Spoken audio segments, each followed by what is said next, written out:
Are you listening? Damn.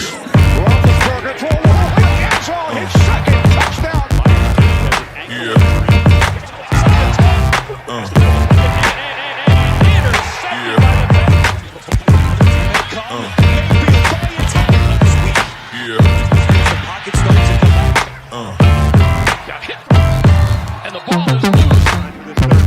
Third and 4.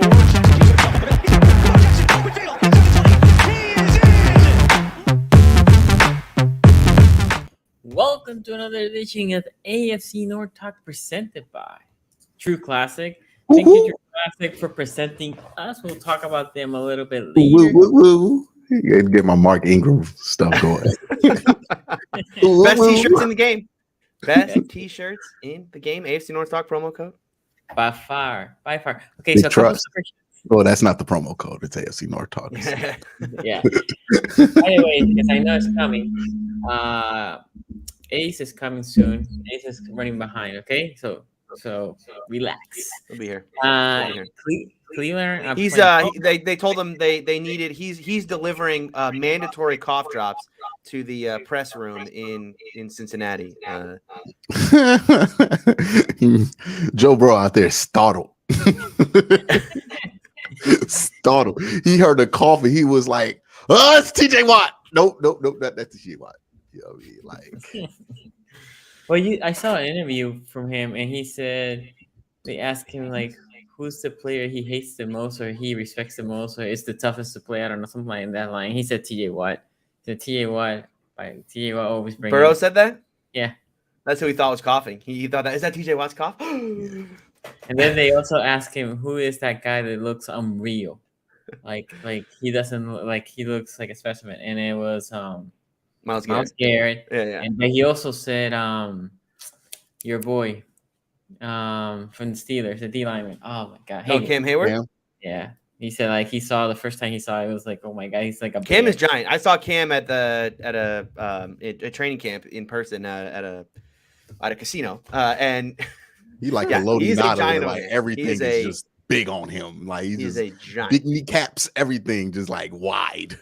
Yeah, Haloti was huge. Okay, so anime here says Cleveland are playing at home. Just count the L now and ban the guitar smash. It's cursed. Get rid of the elf. How many historic collapses do we have to watch with that damn elf at me? All right. Like, 2 is enough. 2 is enough. If we would have lost to the Steelers, elf gone, baby. Elf gotta be gone. Like, it's not that bad. You didn't lose to Mitch, so you got that. Yeah, we didn't lose to Mitchell Trubisky. Only one team this year. By the way, I forgot to say this when Mitch got benched. I forgot to congratulate all Bengals fans out there. Yeah, I just wanted to congratulate. Next to their AFC champion banner, they can put a banner that says the only team to lose to Mitch Trubisky in 2022. So it's something about average quarterbacks to just get the Bengals number. It's the ghost of Andy Dalton or something like that. You know what I mean? I know that's the thing. They can't really just say like, well, I mean, come on, I'm not going to lose to Andy Dalton. It's like, well, you lost to Mitch and Cooper Rush. You lose to Mitch and Baker all the time. Like, yeah, that's an interesting game, by the way. I don't know about you guys, but this week, yes, there's not like a marquee, like, wow, these are two great teams going head to head. 3 good games. But well, there's Thursday night's not a good game. There's 2 good games. 2 good games. Thursday the night other ones are like, Okay, so wait. Carson Wentz is the best player to be like on a bad team on a national TV game because you're equally as likely to see something amazing happen with Carson Wentz being back there as you are as equally likely to see something catastrophic like go down at the quarterback position. Well, it's amazingly catastrophic. It's always amazing. He gives you a bang for your buck. Like you will walk away with one highlight going like, damn, what was that? Like, Carson gives you what you pay for, which is the whole experience. I got to give him that. By the way, because I can't remember right now. Did the Browns have the helmet before or nothing in the 50? We had the stripe. We usually had a helmet. Okay, but not the L. The stripe works. I mean, just nothing. Let's just put nothing there. You know what I mean? Like, just no other. We're the only team without a logo on our helmet. We could be the only team without a logo at midfield. That makes sense. You know what I mean? Just put nothing there. Don't let anybody know that at the 50-yard line. But get that damn elf off the field. I know people are like, don't blame the elf. I'm blaming the elf. The elf is the elf. I see. We're going full in on the elf now. Okay. The elf, yeah. It's not the defense not being able to tackle. It's the elf. Once the elf gets out of there, we'll see the tackle lanes clear. With defensive tackle play will get better. Yeah, exactly. You know? Just the defense playing more. Defense playing aggressive. Yeah, we can't risk having that elf once December comes around. Like we gotta clean that up. Yeah. Nova Stone here says Tom Brady owns the Steelers before Ben. He'll own them after. By the way, I forgot that I'm going up against Nova Stone this week. Me versus Nova Stone. By the way, Tony, somebody's saying around the interwebs that if you want to survive in the survival pool, all you have to do is pick against the Steelers. What do you think about that strategy? It's your own. It's just look. I'm not going to tell you that you're wrong. I'm just going to tell you that you're risking a Tomlin game every week. You just risk. Look how close the Steelers were to Tomlin. It was 5 plays, but like those first three, you would have if you had picked Buffalo last week, you would have sweated out for those first 3 plays. Those first 3 plays were very troubling. Those 3 plays gave you hell. Those 3 plays really did. The first play in Kansas City in the playoffs. Oh boy, we were there, right? You know what I mean? Exactly. Then the rest of the game happened. Then it's just Yeah. Well, what you're also risking, and I think they're canceling each other out, is like a Brian Flores game. But it just seems like they're both canceling each other out, and now y'all just stink. I'd be interested to see how much more, the fact if there's been this. I was on a podcast earlier this year, Steelers Sanctuary, and they were like, "Do you think that Brian Flores is like the shadow DC? Right? They have Terrell Austin as the DC. We know Tomlin really runs things, so Austin is the DC. But do you think Flores is brought in?" Because they really, like it was too late in the process. Who is more nervous about their job than Terrell Austin right now? Yeah, I mean, it's almost like it's such a figurehead position. I mean, nothing's really, from a like schematic standpoint, what really changed between last year and this year? Wait, does he? Well, it's like you got Mike Tomlin above you, and then you have somebody who is more qualified for your job than you below you. Well, that's true. See, that is the issue, right? But I think Florida's gonna get a head coaching job soon. I don't know head coach, but DC next year for sure. Yeah, well, I think he could go right back into head coach. I mean, it depends on, look, obviously the owners can go and get together and pull like, hey, we're not going to hire this guy, but hey, the guy's worthy of a head coaching job. So Tomlin coached the defensive plays? Yes. In the game? Yes. Oh, okay, I didn't know that. He's done that for years, and this. You know what was so funny about it is this had been a rumor since when LeBeau retired. After LeBeau retired, there was always rumor like, oh, it's Tomlin who runs the defense. Tomlin calls plays, but this was like a Fort Wayne situation where like they're keeping this like a national security document. Who calls the plays in Pittsburgh? And it wasn't until Keith Butler. There were all these rumors. There were always rumors about this. You would hear a Steeler reporter. They would like in their chats when someone would say Butler should be fired. The reporter, instead of just saying Tomlin calls the plays, they would answer it like this. They would say, well, I'm not sure if you fired the defensive coordinator, a whole lot would change defensively. Things like it's working. Wonder what that means. Then finally, Keith Butler retires, and on his retirement interview, after he goes on the radio and he says like, yeah, Tomlin called the plays the entire time. I would have loved to call the plays, but he called them, so that's just the way it was. I'm starting to think Mike Tomlin called the offense too, because that shit ain't changed either. Yeah, like offensive coordinator. It's the same offense. I'm starting to feel like he's the offensive coordinator. Since Todd Haley, right? Bring Todd Haley back. Yeah, that's and what's funny is Steeler fans are doing this thing now. It's like, man, when was the last time we even had a good offensive coordinator? And I think fans don't remember. Like Todd Haley wasn't bad. He's just not fun to be around. Like he's very clearly him and everybody. I mean, he is a miserable human being. One of my favorite moments of Todd Haley is he got into a bar fight at Tequila Cowboy, literally right outside the stadium. I mean, Tequila Cowboy is feet outside the stadium. He went there after a game and got into a bar fight. That's Todd Haley got hired by the Browns and got fired 8 weeks later. This is how miserable he is, dog. Well, he thought, he thought he was so smart. He's like, oh, I'm going to wait till Hugh gets fired, and then I'm taking over. It's like they both got fired. They were like, no, we're tired of you too. You both suck. And then here's the thing. They did that to promote Greg Williams. Do you know how bad Todd Haley had to be for them to look at Greg Bountygate Williams and be like, this is the man who should run the ship? Like, that's how down bad they were.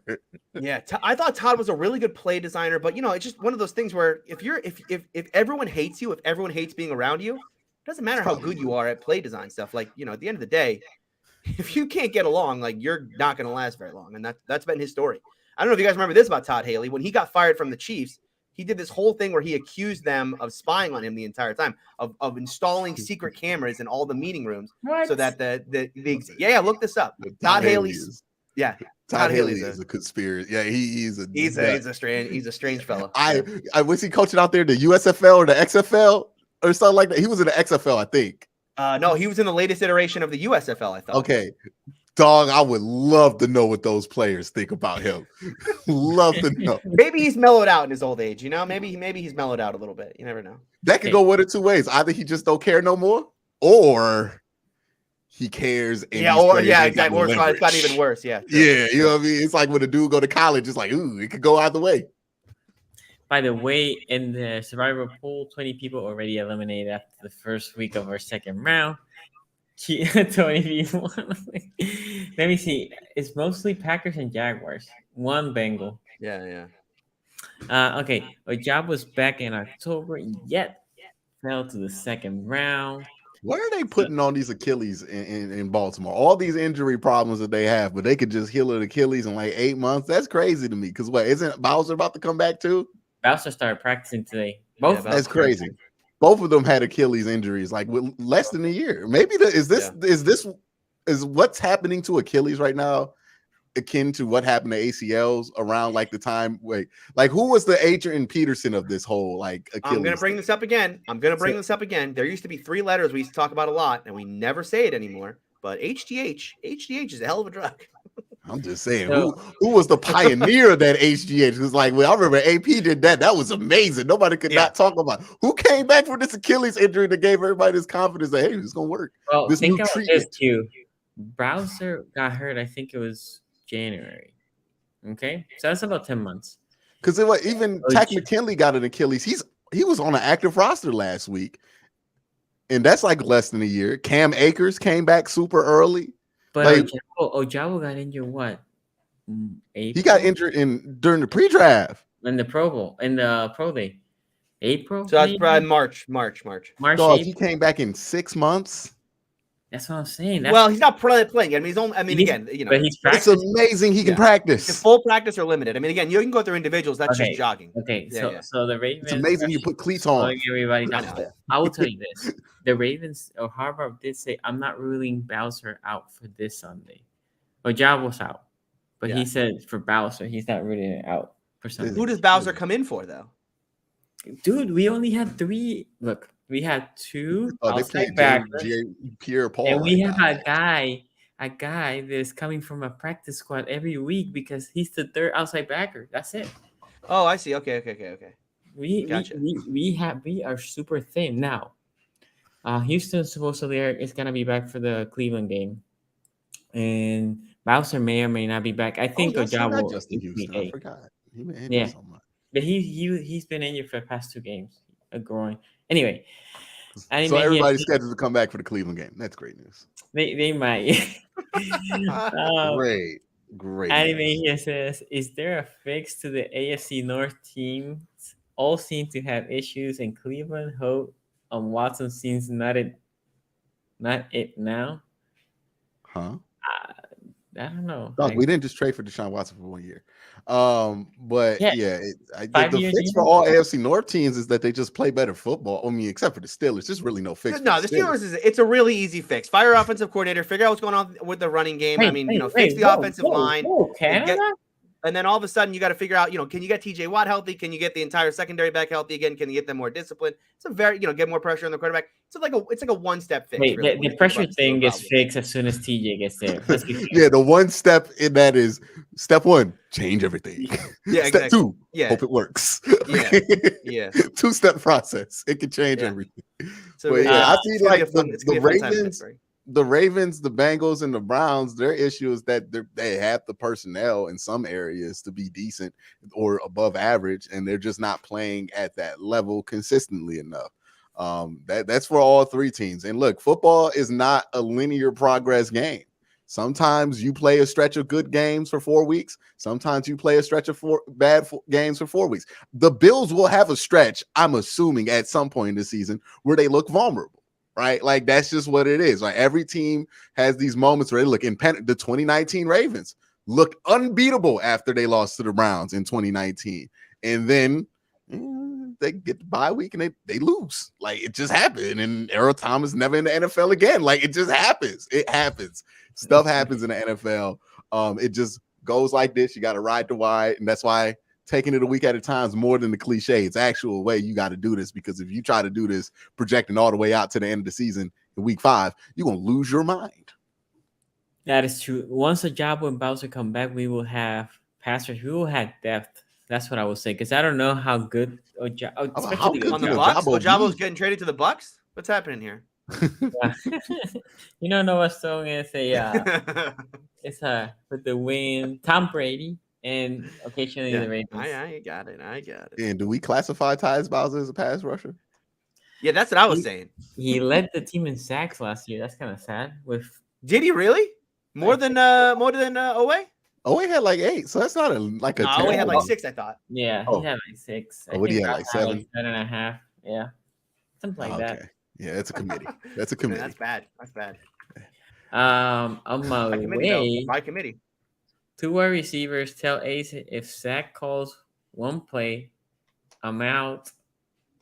On my way to work, tell Ace if Zach calls one play, I'm out. Who they?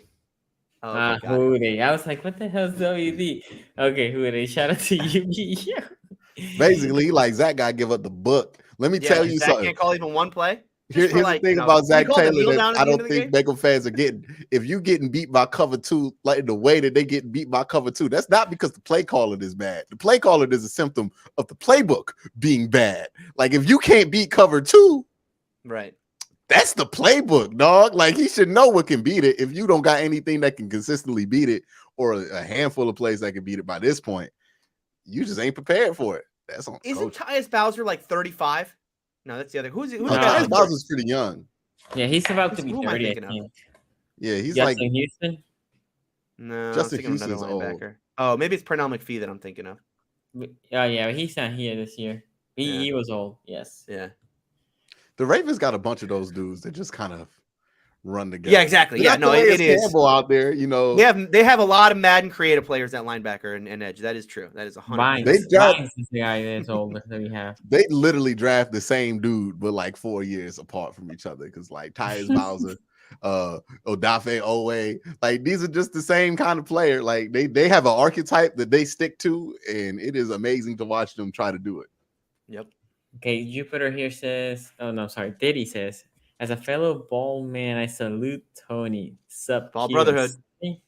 Shout out to you, Diddy. And then Jupiter Rain says, is Hamilton a bust? Less and less snaps every week. Well, I don't think he's a bust. He's played okay.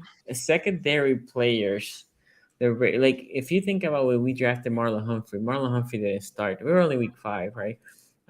They eased him to the game. Now with the injury to Williams, you expect to see more of Hamilton in the next coming weeks, right? And also, you would expect to have seen less of him in a game where they were going to run more like quarters, cover 2 type stuff, where he was going to be in a deep shell. And that's not Kyle Hamilton's game. You want him closer to the line of scrimmage anyway. So they have been using him all over when he plays, but you don't want him as a deep half, right? Well, that's what happened in Miami. Yeah, exactly. So what I'm saying is you don't want that to happen again. We don't, but it's the only way is for him to learn. Anyway, my favorite sports show of the week, Go Browns. Shout out to you, man. You gonna learn cover 3. 3, 4, and if we is 6, you know what half of the field you are on, Kyle. You can just run it inverted. You can just invert it. It's fine. He'll be very good at inverted cover 2. You just invert it. When you run that one under, I bet you I know who is the under in that situation. You know what I mean? Like, they got Chuck Clark going up top. Put him in man. Put him in man. Put him in man in cover 1. Yeah, they actually not against the fullback, right? And when that training camp video. Against the Bengals, it was like a random. It wasn't the fullback; it was a random running back. Anyway, and against the Bengals, when Williams went out, they put Geno Stone over there. Yeah. Free safety. I know. I was like Geno Stone setting. I remember when the Ravens drafted Geno Stone on day 3. It was like one of the last. It was like a 7th round pick, and I remember the announcers just going nuts. Like Geno Stone was like the steal of the draft. It's kind of fun that he is still around. I mean, even what is it, like 4 years ago? Yep. Yeah. Colton here says Sunny update on Boyle, Gus. Also, what is YB? Young boy? Is he talking about NBA? Young boy still better. Is that? Maybe. Boyle is healthy. He's been a healthy scratch. Oliver has been playing really good as that blocking tight end. And then Gus started practicing this week, so I don't know what you want me to say. It's just he's another guy that started practicing this week. So there's well, we'll talk about. Well, do you want to talk about Likely? Because is Likely how disappointing has Likely been so far? For me, yeah, based on like what he did in preseason. Yeah, okay, so that's the thing, right? Because of the preseason, right? I have expectations for a 4th round rookie, right? I have my tiers. I think for a 4th round rookie, he's been okay. Yeah, but if you think what he did in preseason, you're like, what the F is this to do it? And the drops has been the worst, and he also early had some penalties. They could use that guy from preseason back, especially while Bateman's hurt. Yeah. Hey, look, Q, that's for you. Do you guys know what he's saying? I'm old now. I can't. 4K Yeah, I don't know. Young boy. You think you're old, dog? I mean, listen. Colton, I don't know what you're saying, bro. Somebody explain this to my old ass. I don't know what's going on. This is about Fortnite. What is it? Is this Fortnite? You want some V-Bucks? I don't know what's going on over here. Oh, shout out to you, Colton. SCG chances. Don't shout him out. We don't know if he put gang signs in the chat. Yeah, that could have been anything. Yeah, that's true. I'm pretty sure Colton ain't throwing up gang signs, but I don't want to assume. SCG chances we get DJ Moore if the Carolina fire sale. Look, if is there going to be a Carolina fire sale? Why do we keep thinking? I don't think so. I don't think so either. Okay, the guy that you might be able to get from Carolina, which will cost you very little, and I think he could. It won't cost you much, and if he doesn't work out, you can cut him. Is Terrence Marshall? We don't have any receiver like that. That is the type of Robbie Anderson. I was thinking you were going to say Robbie Anderson. Yeah, I mean, okay, Robbie, but we had guys with speed. Tell me right now, who is that Raven that you think can catch a 50-50? Now, Tylan Wallace. Duvernay doing contested catches, but Tylan Wallace isn't that guy. He doesn't create separations. I don't know. I want like 6'8". If it's a true fire sale in Carolina, they have 2 players that I loved coming out of the draft: Shai Smith, the wide receiver from South Carolina, and then Laviska Shenault, the kid from Colorado, who I can't believe he didn't. He's there. He got traded from Jacksonville and he never plays. I'll take Laviska. Did Shenault score against Cleveland? Did I daydream that, or did that might really have been one of those guys that got runs?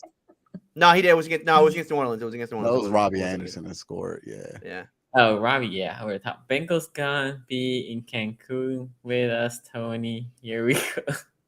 I think there's a very realistic chance right now that the Bengals don't make the playoffs. Q, I said this when you were off the show last week, but I really think there's a chance. This is like an 8-9 football team. This is Tony hating. Oh, 8-9. I just don't think it's so easy right now. It's like there is an easy button to beat the Bengals, and it's just called play cover 2. I mean, the Ravens aren't exactly a cover 2 team. That's not what they do. They just happen to play a lot of cover 2. Week and they still can't beat cover 2. Yeah. I mean, we're 5 weeks in. You can start to make some. Look, I don't think we're too early to start making generalizations, right? Brother, it's been 6 weeks. You like the adjustment takes a week. You know what I mean? Think about this too, especially coming to the Ravens. They play that Thursday night, so they have X amount to prepare, right? They have that extra time to prepare. Well, and they had the Thursday night game. Like, here's the thing I'm concerned about with the Bengals is like, it's not like Joe Burrow's playing bad or Jamar Chase is playing bad, and that's why their record isn't what they want it to be, or the offense isn't what they want to be. When I watch them, I'm like, nah, in spurts, they look all right. They look like their usual selves. They just can't get open for whatever reason. And that's like the coach, like, Well, They're they not look gonna like fire the him. usual selves, but they just can't get the deep ball going. You know, they Yeah. can't get the. They have no Yeah, explosive. I mean, They're the worst. I don't know if you guys saw this. volatile. They're the worst 4.4? explosive team. They're like Yeah. the worst explosive team in football. Right now. Yeah, 4.4 yards per. Well, they've scored like 17 points twice. They scored 20 points in week 1. It's very underwhelming numbers for an offense. It's crazy. Yeah, they should at least be in like 24 point range, like the Chargers are, who are kind of like inefficient, but not like that. Like, this is bad. Tony, this super chat's for you. Yeah, listen, no, this is what I thank you for saying this, because I wanted to say this on the show, but there was no reason. At least Kenny's better than Baker. Like, there's definitively right now, Kenny Pickett is a better quarterback than Baker Mayfield. So we can throw that Statistically narrative. speaking, literally any other quarterback that's right. It doesn't. It's a low bar, Q. It's a low bar. I didn't say it was a high bar. It is the bar. It is actual the bar. Like, it's not a low bar. It's the bar. Like, it is the floor. Yeah. QBR. He is 33rd, right? Yeah.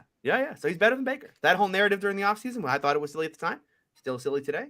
And they play so many tough teams. Like, I wonder if you're Baker Mayfield, like, do you just want to be benched at this point? Because he's hurt. No, he's hurt. He's hurt. He's hurt. He's out. Legitimately out. Yeah, he's not he's playing out. Yes. Oh, okay. He learned the lesson from last year. Okay. He saw where this was going. It was like, I'm playing through this. Let's play a game here. I was injured. Give me the bottom 5 QBR QBs. Bottom 5. Bottom 5. Baker's 32nd, right? Baker's Davis 32nd. Mills. He's 30th. He's terrible. Joe Flacco got to be down there somewhere, right? No. Joe Flacco's not mid. You think Joe Flacco? Flacco's 31st. Flacco is 31st. Jameis is 29th. Wait, is Mitch is down there, right? Mitch is down 23rd. there. No, he's 23rd. Whoa, only 23rd. Put him back in. What about Teddy Bridgewater? No, he said he doesn't qualify yet. I don't think he qualifies. No, he doesn't. Who's been terrible? Matt Ryan. Russell Wilson. Matt Ryan's 27, so he's out of it. Russell Wilson's 26, also out of the bottom 5. My goodness. Oh, Carson Wentz. No, Carson was 24. Matt Stafford. No, Stafford's not it either. Okay, what division? AFC. Okay, so it's in the AFC. Okay, so here are my options, Q. Here's what I'm thinking. Okay, Mac Jones, but does Mac Jones qualify? So Sam Brown says Fields not it either. And then also Derek Carr could be down there. But he had a good game against Derek Carr not in there. Derek Carr is 10. No, it's gotta be it's not Lamar. It's not Joe Burrow. I mean, Tannehill could be down there, I suppose. Tannehill's 22nd. Oh, hold on. Joey B. No. Okay, AFC West, nobody in there. AFC South. No, we did the South. Unless it's Tannehill. East. Is it Daniel? No, not Daniel Jones. Zach Wilson? No. Daniel Jones? No. Mac Jones. It's Mac Jones. McCorkle? Oh, damn. I didn't think McCorkle was down there. It's 28. Oh, there's a legitimate controversy out there in New England about Bradley Zapp versus McCorkle Jones. I told you this draft class underrated, man. I kept telling you. Hey, man. They're both the same dude, except for one went to Alabama, the other one went to West Virginia. And going to Alabama does wonders for your draft stock. I'll say that. That's true. Okay, so let's talk about the Steelers. By the way, the poll is out there. And Tony, the poll right now jumped to 91% Bucs, 9% Steelers. It's okay. Remember, it starts at 70-30. It starts at 70-30 against the Steelers. So what do you think about this game? Tom we go to 90. Your boy, Tom Brady. It's just every Steeler fan is dated like this is the last time the Steelers are ever going to play Tom Brady, right? This is it, unless they play again in February. Or Tom stays around for 4 more years. Yeah, he's getting divorced now, so I guess that's possible, right? That he plays for another 20 now because he. By the way, underrated element in his divorce, I think, isn't that he played another year of football. That obviously factored in, but it's also that he took another job after football. She's like, "You ain't gonna give me a year, you know what I mean, to take off. Yeah. You gonna get another job where you got to travel all the time." Like that. That's what I think broke it. Like that's just crazy. It is a little sad. Like You remember when he took that time off in training camp? That probably had something to do with this, right? You would think that was like a counseling thing or something, you know? And everyone's like speculating that he was on The Masked Singer during that time. It's like, no, it's a little more. It's a little more serious than that. Like that man was having 4 a.m. conversations, sweating like them rough. Anybody whose family life is falling apart, and everyone's joking about him. We out here making jokes about him and The Masked Singer. He is sitting there, just frustrated on his couch, like them talks, them 4 a.m. chats where you got to wake up at 6 the next day. Oh man, that's rough. That's rough. So anyway, going to this game in particular, look, I would, obviously for very personal reasons for every Steeler fan, we would love to watch Kenny Pickett go out there and beat Tom Brady, and this is going to be the last time these two teams play. But the Steelers are 8-point underdogs in this one. It started at 7, it moved quickly to 8. I mean, as soon as that 7 number came out, money must have poured in because it moved immediately to 8. But it's pretty much stayed at 8. Look, here's the problem for the Steelers right now. Break it down pretty easily. Their path to victory is almost non-existent at this point because what was the thesis coming in with this team, right? The way that the 2022 Steelers was supposed to win football games was we're going to have a dominant defense and we're going to have an offense that doesn't screw it up, right? And in week 1, I mean, they threaded that needle about as finely as you could, right? It's like you had like the most dominant defense you could have and an offense that the only thing you could say about it was, well, they didn't screw it up. I mean, they didn't turn the ball over, so I guess, and it's like the lowest possible bar you could have. But since then, I mean, we've kind of gone in 2 different directions. Or the offense has gotten, I mean, with Kenny, it's better, but the whole like, was it Canada, was it Trubisky thing? It's like very clearly, it's like, why won't my car start? Is it because I'm out of gas or my battery's dead? It's like, well, probably both, man. Like if your battery's dead and you have no gas, you got to fix both in order to actually get that thing started again. And that's the thing with, they benched Trubisky. Kenny comes in like, okay, you're getting closer. You're getting closer to getting a real offense, but there's one more change you got to make. So going back to like, what's their path to victory? They're not going to be a dominant defense right now. That kind of changed when TJ Watt went down, and then obviously it's gotten worse and worse. They got pounded by Cleveland. They gave up. They were pathetic in the fourth quarter of that Jets game, and then this game against Buffalo. I mean, what can we even say about that defensive performance? They gave up 31 and 340 in the first half. So what is their path to victory? You would have to believe they're going to come in and actually compete and win this football game. You'd either have to believe one of two things. One, that this team can go back to a team that can win defensively, even after the shellacking we just watched them take by the Buffalo Bills. Or you'd have to believe that offensively they're going to turn it on and be able to not just be like, hey, Kenny's more efficient than Trubisky was, but actually turn that into real points, right? Be sustained down the field. The problem for the Steeler offense is like Kenny can do whatever he wants. There's so many more problems. I mean, they have a running game that's completely non-existent, and they may need to make a change at running back. They have a wide receiver core that is exactly what everyone said it was, which is about as inconsistent and unreliable as you could be, right? And that's from both the Deontay and the Chase Claypool situation. Your boy I think Claypool? I thought you were out of Claypool. I'm out on Claypool. I'm out on Claypool. I didn't wait, Q. This is something I was going to tell you in the back on the backstage. We were talking about tall and big. Claypool, somebody that is tall for no. Oh reason. Yeah, he's definitely tall man, not big man. We went over this. Yeah. We went over this. Tall. Tyreek Hill, he big man though. He be out here just mossing people like big man, like 5'8". Yeah. Clyde Edwards-Helaire, another guy, big man, not tall man. Yeah. So I mean, by the way, this game. Google Clyde Edwards-Helaire if you're not familiar with his Wikipedia page. You might find something shocking on that. I think for this game, Sonny Google it. This is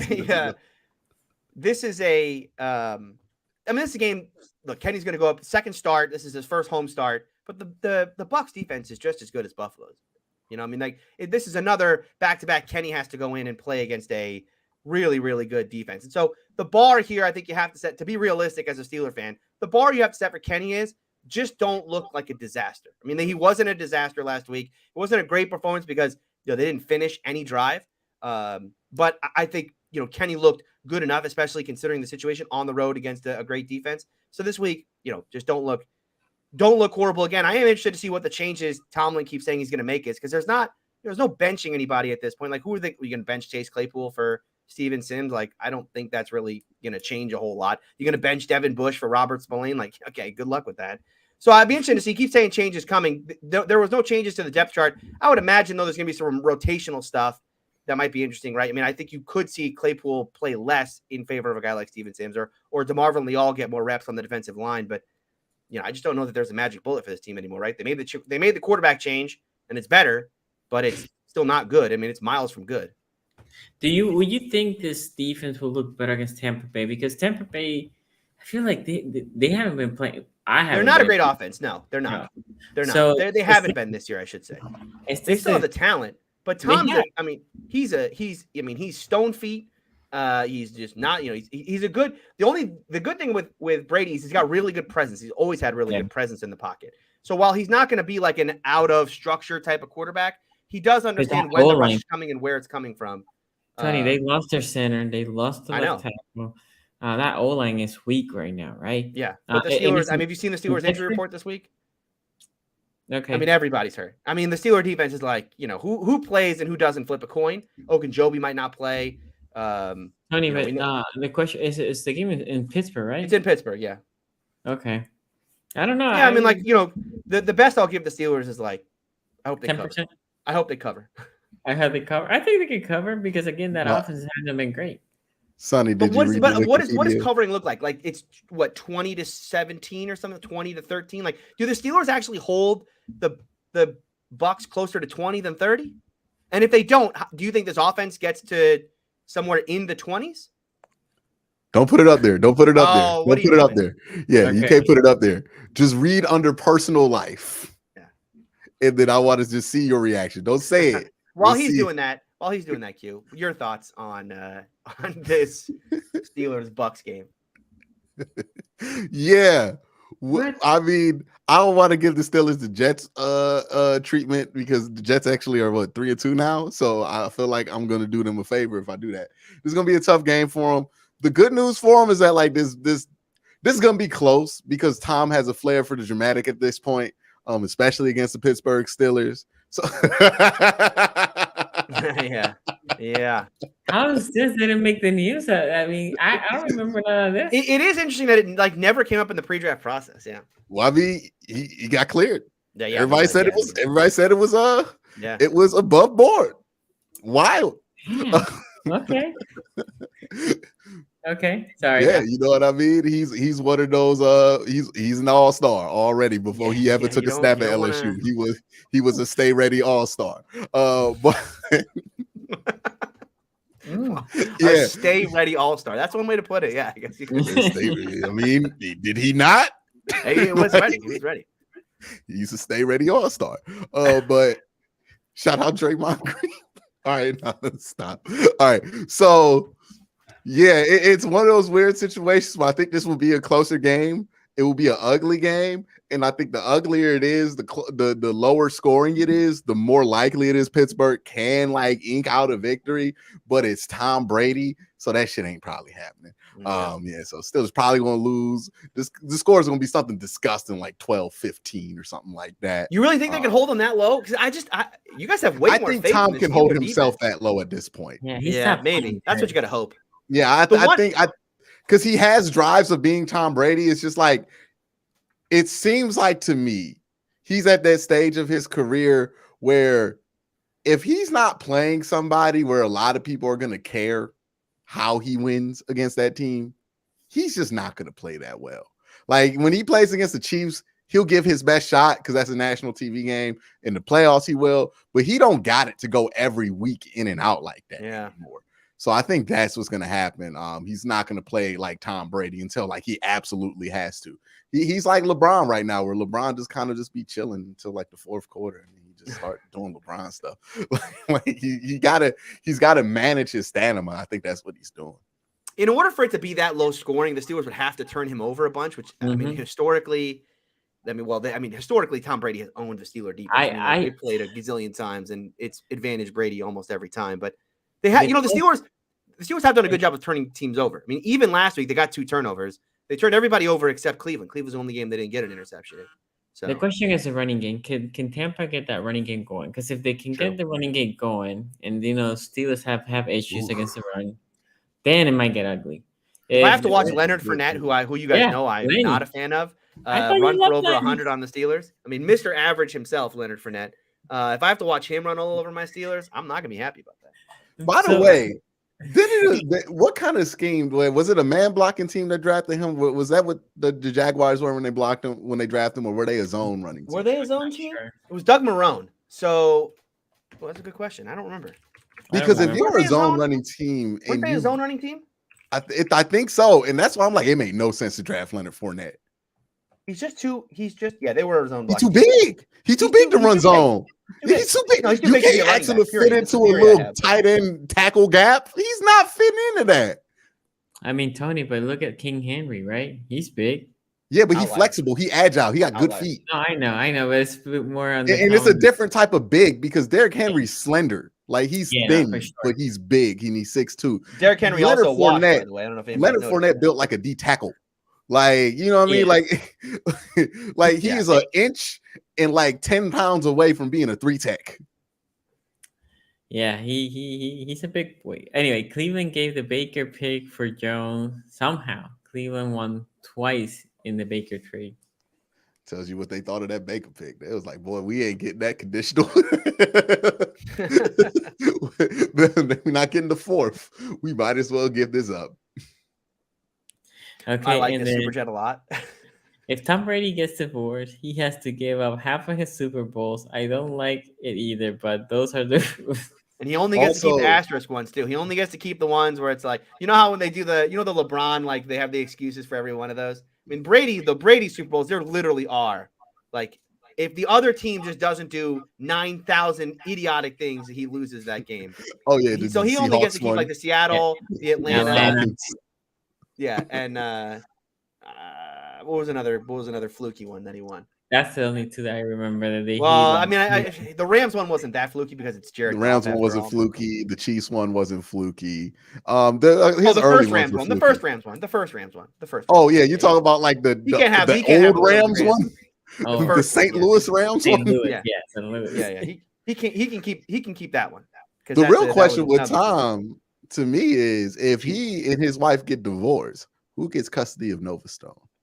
Oh my goodness. Oh, that's a good question. Nova right Stone there. might end up becoming a Giselle guy. He might have to live with his mama. Here's Anime Tree posting a 1-3 record since getting bailed out by the refs in week 1 against the Panthers. It's not winning the Baker trade. Not having Baker Mayfield on your team is winning the That's, Baker Mayfield. I was gonna trade say at this that. point. Yeah, That's the win. Yeah, you got rid of Baker Mayfield. Yeah. And you not didn't have signing to him is pay also the a cost win, to by the do way. it. Yeah, the $10 million they saved from trading him, that's winning it, dog. Like Yeah. the fact that they got a draft pick out of it, somebody gave up a 5th round pick for what is the 32nd ranked quarterback in QBR right now. Yeah. It wasn't Get even that close. off the street. They get that from Flacco, PJ Walker. Yeah, Flacco was like 31 for QBR, and Baker was like 16. I wonder if PJ Walker would actually be better out there. I think he would. He will. You Yeah, will of course. see this week. Okay, so I would say score prediction for the Steelers for me 20-13. I'm Really? going- yeah.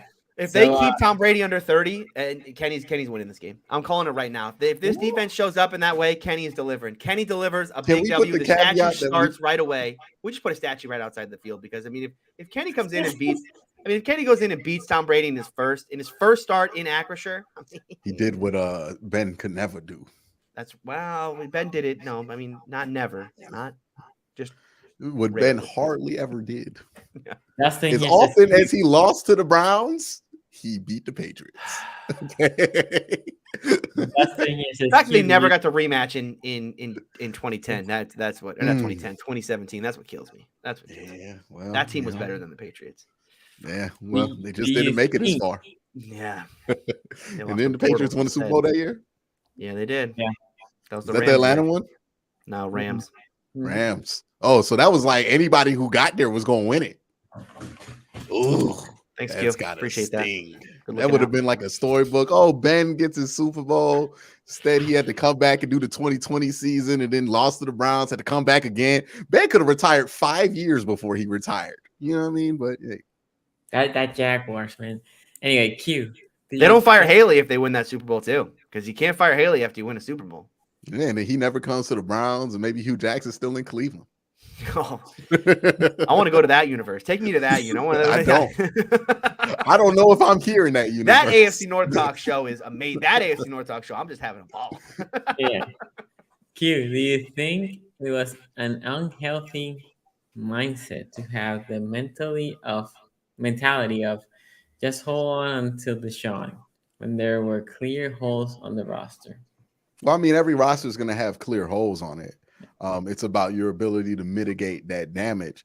And like we can say it's a mindset, but like it's the reality of it when you have your starting quarterback, the guy that you paid $230 million suspended for 11 games.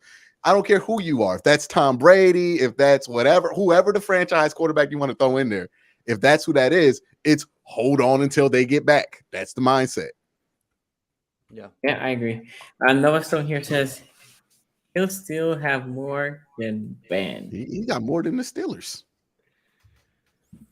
By himself. Yeah. I hear in New Mexico. Infinitely more than the Browns, by the way. I mean, hey, look, you can't hurt me. I ain't never had no pride about how many championships we won. I ain't never wore that 6 rings jacket. I ain't never did that. You can't hurt me about no Super Bowl ring. Can't hurt a man who ain't never had nothing. All right? Can't do it. Ooh, you never won nothing. Ooh, hurt my day. Like, nah, I'm good, bro. I know we ain't won nothing. It's all right. You know what I mean? Greetings, I take no pride in 6 championships, specifically that number. But I do know that Steelers fans take great pride in that number just to be surpassed by one man. Give Kenny 2 years, so he's going to get it back. Don't worry about it. A man you cannot stand and has dominated your franchise in the playoffs. I'm just saying. I hear if Brady loses to Kenny, you have to take away one of his rings for losing to Kenny. So then it'll be back down to 6. That's how you're doing now. Is that why Kenny Pickett wears 8? Is he the chosen one to get to the 8 rings? Yeah, exactly. That's a good. I like that. I like that a lot. Look, New Mexico's telling you, I hope the Steelers can win this week. We all do, man. I mean, look, as a Steeler fan, you have to. I'm hoping you guys this win. Would be huge. I mean, beating Tom Brady. I mean, you guys look. As a Steeler fan, we all, we have been tortured by, right? It's the one way like I can relate to how Browns fans feel about the Steelers. Right? Remember how anyone feels about the Steelers, right? This kind of big brother mentality. That look, the Patriots are the Steelers' big brother, no doubt about it. So if we get this W with our new quarterback, the last time we're going to play Brady, heel Tony may have to come back. I don't know, but do I need to do another heel Tony? I want all the Schadenfreude. I want this game to go down to the last minute and then Tom Brady to have the ball. And even though the Steelers are technically up, I'll turn it off. I'll turn it off. By 2 points. You know it. I know it. We all know what's about to go down because I need that to happen to y'all as much as possible because you don't know how many times in the have to see Ben out there warming up before the drive. And I know we could. This lead, we might as well not have gotten this lead. We know what's about to happen. Why did we even take? I'll turn it off. If there's any less than 3 minutes to go and the Steelers are winning, but Brady has the ball and it's a 1-score game, if this is a Law and Order episode, right? If this is that same like, I've seen this one already, like. You cannot turn it off, Tony. That is an amazing mindset drop from when you score that touchdown up 2 minutes ahead, like with 2 minutes left of the game to go up 2 points. And then it's exactly what happened to the Bengals. Yeah. It's like the other team has Justin Tucker. You left them a minute. It's over. It's like, oh yeah, you might as well not score that one. Yeah. You know what I mean? Right. Okay, Tony, let's play some bills. Oh, of course. Football is back, baby, and our new sponsor, True Classic, wants you to look and feel your best even after a couple brewskis or going full force on your fantasy football draft. Sure, it's football season, but it's also butt-to-couch season. Luckily, True Classic has the absolute best-fitting clothing a man can buy. Snug in the arms and chest with a little extra space in the torso, their T-shirts are designed to keep you cozy and highlight your best assets no matter what you're up to. So if your special someone is upset that you're watching football all day, at least you can look good doing it. True Classic has already helped over 2 million men find the perfect fit at an affordable price. Our listeners get access to the best deal they offer for a limited time only. Get 25% off with the code AFC North Talk. That's AFC North Talk, all one word, at trueclassic.com. Almost all men's t-shirts are designed to look good on skinny models with six packs, but most of us aren't packing anything but a few beers. Fellas, you're wearing the wrong clothes. True Classics tees taper off towards the bottom, but they fit tighter around the chest and shoulders. It's time to highlight your best attributes with a t-shirt you can always feel confident throwing on. Not only are you going to get a t-shirt designed for the male body, but the first thing you'll notice is how soft it is. The colors are prime too, and you can even match the team of your choice. True Classic doesn't stop at tees. They're also your one-stop shop for men's essentials, from polos and workout shirts with the same flattering fit to boxer briefs designed with a pouch to keep your bulge nice and comfortable. All their gear is top-notch at reasonable prices. They also have a dope pack builder on their website where you can custom bundle all of their essential products and save even more than the discount we're offering you today. And for any of you defense-sized players, they have the long body options for tall guys and up to 3XL in their staple colors. Whether you have abs or flabs, their clothes look great on all body types. Let's stop beer belly shaming with better clothes. Men, let's be team players here. Upgrade your wardrobe with True Classic and help your friends out by telling them about these tees as well. Use code AFC North Talk. That's AFC North Talk, all one word, to get 25% off at trueclassic.com. Okay, and with that, let's go to the next game, Browns. The Browns are facing, well, it's not McCorkle. Maybe. He's limited today. Do you think he will play? Okay, no. You're muted. We have no idea what's going to happen with young McCorkle, and I don't know who I want to see less, McCorkle, Brian Hoyer, or Bradley Zapp, because you know what? They all three sound like dudes who inexplicably have good games versus the Browns. Like, go on. You can't tell me Bailey Zapp don't sound like somebody who's just going to have a 200-yard game, like just randomly on us. Brian Hoyer from here, return home. Oh, yeah, that could happen. And then McCorkle, I mean, we done seen him have the best game of his life last year versus the Browns, so I ain't trying to see. I want them to be down to the emergency quarterback.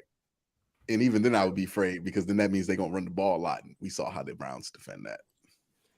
So what do you think your expectation for this game is? I know you guys are coming from a tough loss, a game that the Chargers tried to give y'all.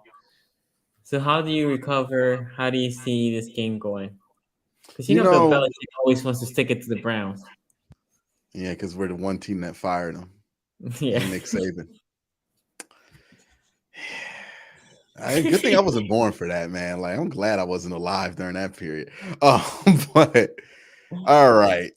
So this is a weird one, because this game might be played like 1940s football. Like, we might see a record get broke of most run attempts in a football game easily, right? Army Navy. This is gonna be Army Navy. This is gonna be awesome. This is gonna be triple option, pretty much, right? Yeah, like, because they think they had a game like this where Mac Jones literally dropped back like 3 times, right? Yeah, against the Bills, but it was like windy. Mm-hmm. Yeah, and they won that game that way. It's gonna be one of those games. I'm gonna be honest, I have no idea what to expect of this defense. They've been a different defense every week with a different critical problem every week. Like, I don't know what to do with them at this point, right? Like, this defies logic. One week you can't play zone. Okay, cool. The next week you can't play zone for real. Like, okay, cool. Then the next week we just decide to stop playing linebacker, period. And then the defensive tackles. It is like trying to play whack-a-mole. Like, there's too much stuff going on. Like, we got to plug too many holes at too much time. I don't know what's going on with this defense. Maybe they actually tackle this week. Maybe they don't. I don't know by the end of the first quarter what kind of day this is going to be. I worry about Jacoby Brissett going up against a former Bill Belichick defense, or a Bill Belichick defense, especially when he has shown himself as susceptible to throwing a bad interception when he gets pushed too hard, right? And I think the Browns have been pushing him offensively way too hard, asking for him to do too much, asking him to be too much of the offense, and I think it's just blowing up in their faces every time. Yeah, this game concerns me more than the Chargers game. I felt like the Browns had a reasonable chance, like a reasonable path to victory there. With this game, it's so hard for me to predict when I can't trust what defense is going to show up. Like, it'd be one thing if I knew the defense was just bad and they were bad at these things. Okay, we can figure that out. But they're bad at a different thing every week. Like, and not just bad, like horrible at a different thing every week. And it just, maybe this is them trying to fix the original problem, which was the communication thing. And it keeps like, what do you call it? Like Rube Goldberging itself into like a bunch of different things because, now we fixed it. Now this is popping out. Okay, we got to get that. Now that, like, it's like trying to make your bed by yourself. Like, it's ridiculous at this point. So I don't know what they're going to do on defense. Offensively, Nick Chubb's going to be able to get his. I think if their plan is let Jacoby Brissett throw, I think their plan is going to be let Jacoby Brissett throw himself into a mistake, right? I think that's what they're going to want to have happen. They're going to want to goat them into throwing the ball till he can make a mistake late in the game, kind of like what the Chargers did. So that being said, I don't feel great about this game. Browns by 40. No, just it is. Wait. Is that your real prediction? Because that's almost my prediction too. I mean, what you said word for word is almost my exact prediction for this game too, which is like I'm so confident that the Patriots are going to win this game, and that like you cannot trust this Browns defense, especially. With this is the one week where the Browns just kind of show up, right? Where you have no faith. This is going to be that random week where you're like, wait, what happened? What happened? 30? Yeah. And then they're going to fool me into thinking that we're going to beat the Ravens. We're going to get stomped by the Ravens, and then we might beat the Bengals, and then we'll be like, okay, we at least got 4 wins. You know what I mean? Like, I think that's where we're going to be at. We're not beating the Ravens or the Bills. These are two teams that are, I mean, this is the pointing Spider-Man meme game. I mean, these two teams are like, this is what we're going to run the ball down your throat. And like, this is who we want to be. And these two teams, by the way, I don't know if you guys have seen this, run pass ratio stuff. Some of the run pass ratio stuff gets thrown out of whack because like teams run the ball more when they're winning, right? So like, run pass ratio can be just like you ran the ball more because you're a running team. No, it's because we were winning a lot.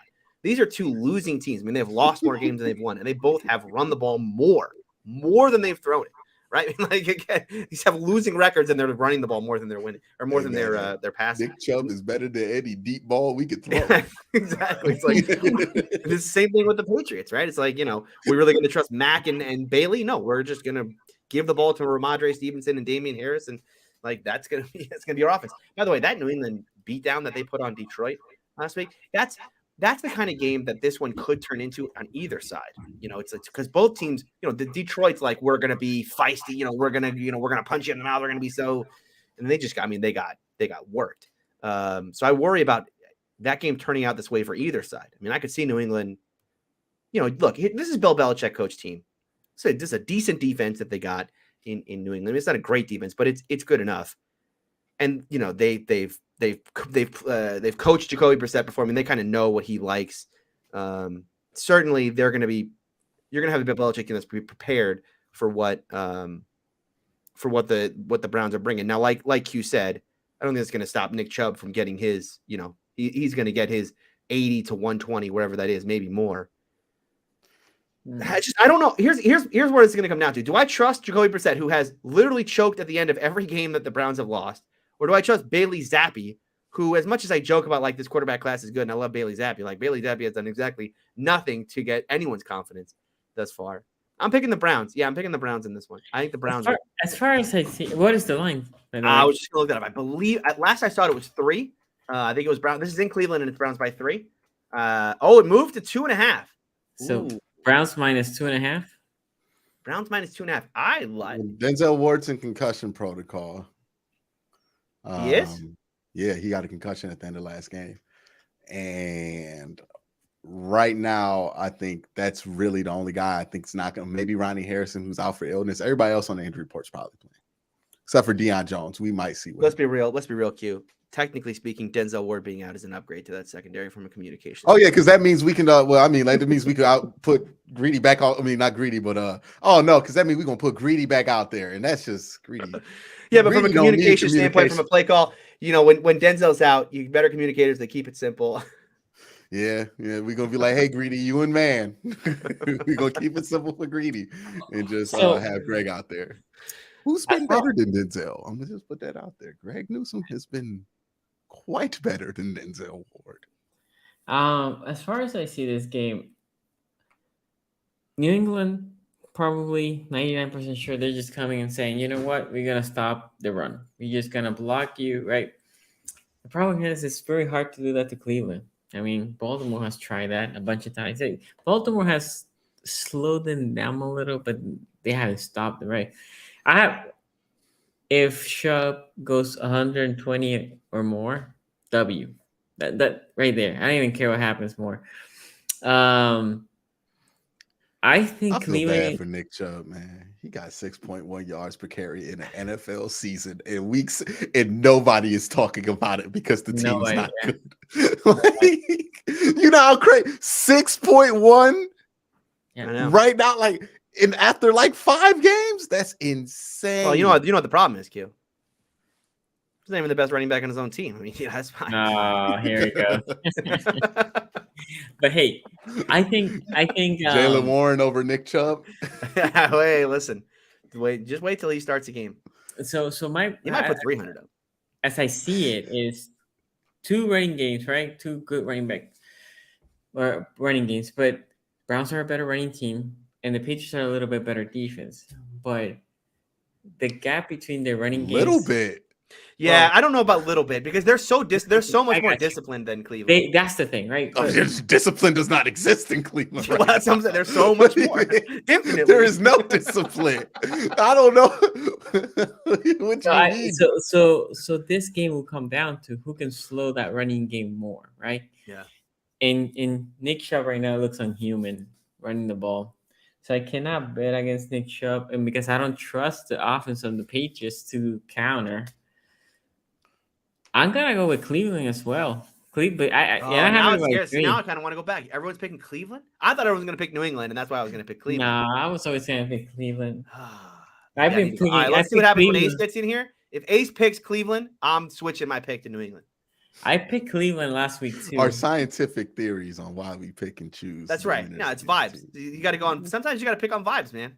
I mean, that's what it is at the end of the day. You can do all this research, but the win-loss decision, that's all vibes. You know what I mean? Yeah, exactly. Okay. So caveat or wait, we have a super chat here. Q. Would you be worried if Jacoby plays too conservative due to the interceptions this season? Dog, up until he throw them interceptions, he be playing super conservative anyways. Like that's the thing. Like he just like he be conservative and he be all right doing it, right? Like he be like super conservative. I'm gonna just take what's there, up until the moment he throws the interception. That's the one time he decides I'm going for it all when he don't got to. Right, like I don't think that's going to change anything. The problem isn't that he doesn't play conservative; he does play conservative, and that's been fine. That's why Nick Chubb's been able to have the games that he's been able to have because he's getting some help in the passing game. The problem is up until he throws that interception, like that. The problem is the interception. Like he's not playing like Ryan Fitzpatrick out there, where he's just YOLOing that thing multiple times a game and just seeing what happens. He is pretty safe with the football until he's not. Yeah, and it's usually in the fourth quarter. Okay, and by the way, it's always been in the fourth quarter this year. Yeah, it's in the clutch. By the way, the fan vote is Cleveland 453. So all 3 of us took him, and the fans took him, and the base. Yeah, this is take Nick Chubb off the starting list. Nick Chubb gonna get 53 yards. This is gonna be some weird, Nick Chubb fumbles in a huge moment or something. Remember when they played in 2019? Nick Chubb started off with a 60-yard run that he fumbled at the end of it.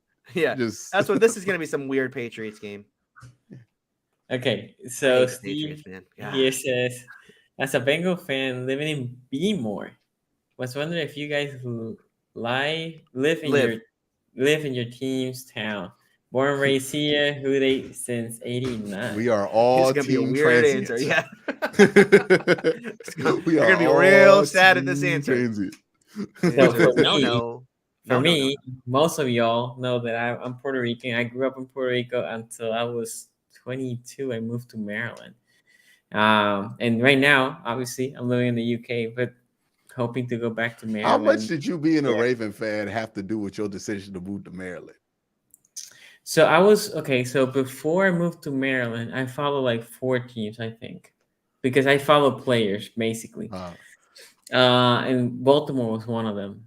And when I moved to Maryland, I was like, damn, this is easy now. I can see it was Ray Lewis. Were you also an Orioles and Wizards fan too, or that just happened when you moved to Maryland? No. Those two, like I did not follow the Orioles. Gotcha. I follow any Puerto Rican, right? That's what I do in baseball. Look, he can pick up the Ravens if he also picked up the Wizards and the Orioles well, at that that's what I'm saying. time. That's just He put his work in. True. Yeah, no, I grew up. I was born in Orlando, grew up in Chicago, then moved back to Orlando as an adult. So the answer is no. Hugh's from the area. Yeah, I'm from Cleveland. Like I grew up around there. I just don't live there no more.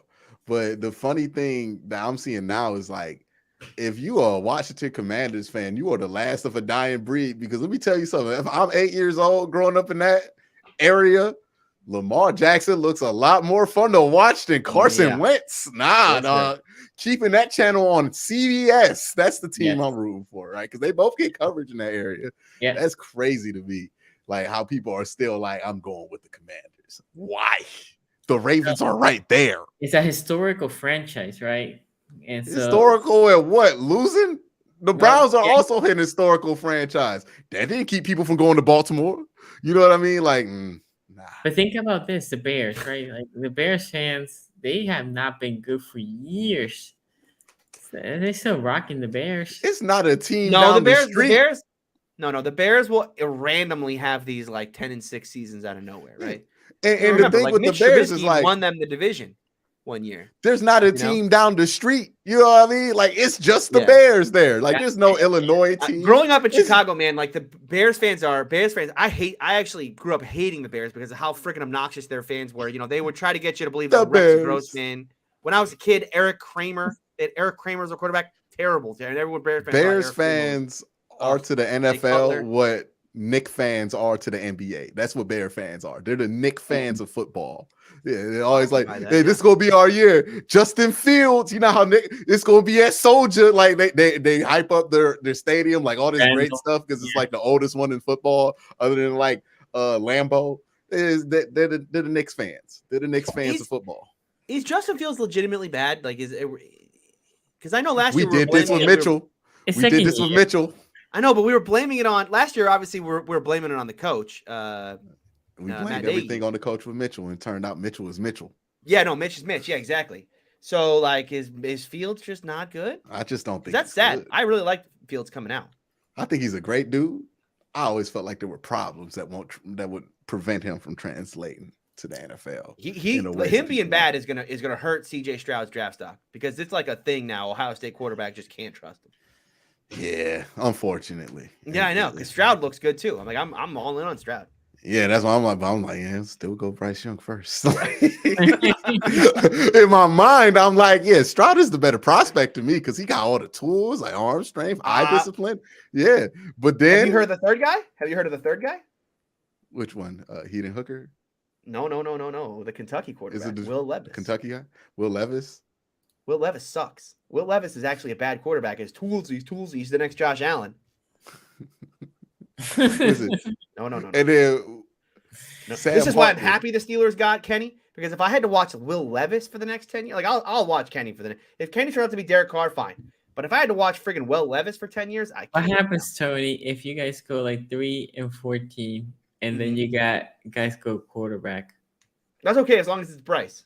I've said this on my show. Like, I don't care if because at some point this year does turn, right? They lose so many games. They get to 1-7. So he wants Bryce, so the Steelers are going to definitely take Will. Yeah, no, it'll end up taking Stroud or Levis. That's fine.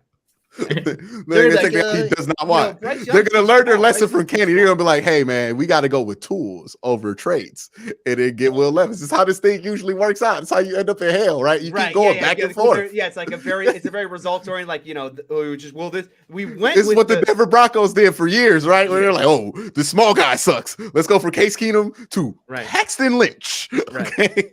But I actually, to speak more on it, as far if the Steelers do end up with a top 5 pick and they have a chance at another quarterback, I don't think Kenny would have to be like monumental levels of bad for the Steelers team, for this franchise to give up on him after 1 year. Although I shouldn't say that because, like, again, Mike Tomlin just went through an entire process of like not giving Kenny a chance to win this job whatsoever, right? It's Mitch the entire way. And then 3.5 games in, he's like, actually, let's come on down, Kenny. Like, I've given you no practice whatsoever this entire process, but you're my new starter now. So who the hell knows what he's going to do? His sign on here says, if Tucker was in the draft, were you drafted? I know He'd be in the second round. Oh, what? Yeah, if you redrafted the NFL right now, if you in the Justin whole Tucker- NFL though? No, not the whole Or if you NFL. just put him in a I realized that draft? was very stupid. Yeah. As soon as I said it, I Yeah. realized that was stupid. But if you put Justin Tucker into a random NFL draft, where does he get drafted? Yeah, he's a second round pick. Probably, right? Maybe even a first, like a late first. Get that Late fifth-year first? option. For like a team that like if it's like specifically a team that's like really good and they just need a kicker, yeah, they would probably take him late first, or like second round. Nobody thought in college that he was gonna be this good, right? Like he was He didn't even get drafted, right? He didn't even get drafted. He was undrafted out of Texas, right? Yeah. Hook him. Phil Dawson, Okay. the Browns' great kicker, also from Texas. Just draft the kickers from Texas. That's all they can produce. They don't produce quarterbacks. Well, Quinn Ewers might be good. Quinn Ewers looks, Quinn Ewers is the real deal. That guy, he would have beat Bama. He would have beat Bama week one. I was like, damn, Ohio State, and then another first round pick just transfer away. Like, it's crazy. They keep letting the good ones go. I think he always wanted to go to Texas. He just went to Ohio State for the money, for the NIL. For the NIL? Yeah. And then CJ Stroud was there too. He was never starting over him. So he was not going to start over Stroud. He knew that. He was just like, let me just cash in this NIL and then I'll head over to Texas. Business. Okay, so we're gonna talk Ravens now. The Ravens Giants. Hey, this is the marquee matchup. There's a 4-1 versus 3-2. These are the only Super Bowl preview. Yeah, listen. This is an intriguing game, right? Because Super Bowl 31 rematch. Wink is the D coordinator. A Wink revenge game. Yeah, so Wink is the D coordinator over there. It's in New York. Daniel Jones about to get 525.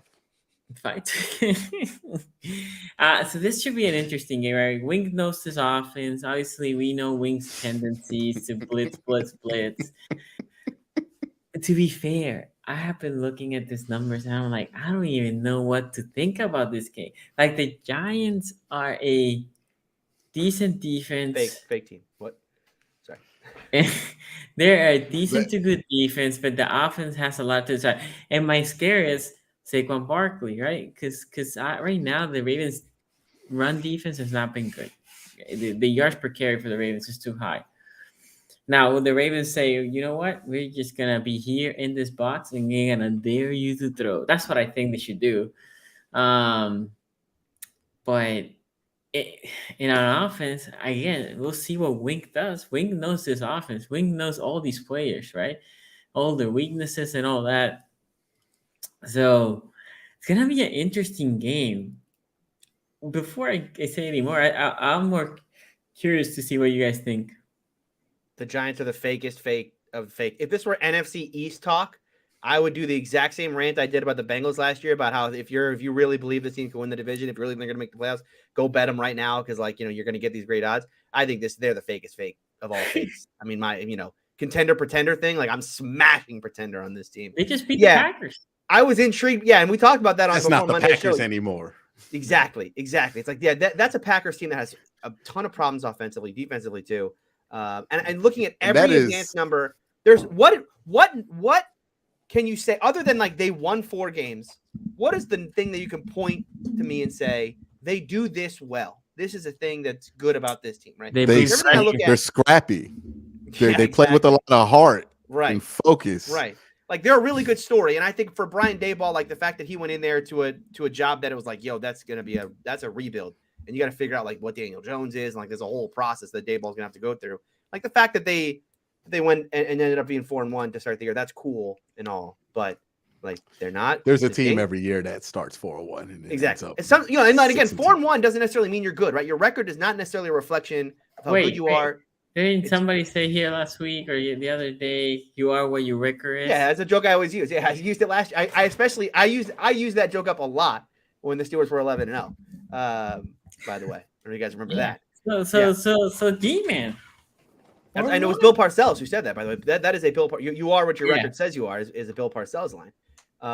No, the Bills listen. That record be lying like hell all the time. I don't see records lying. Let's go through the Giants. Let's go through the Giants schedule real quick. Okay, stop me when you find something impressive on here where you're like, oh wait, hold on, that was good. They beat the Titans in Week 1 in a incredibly close game.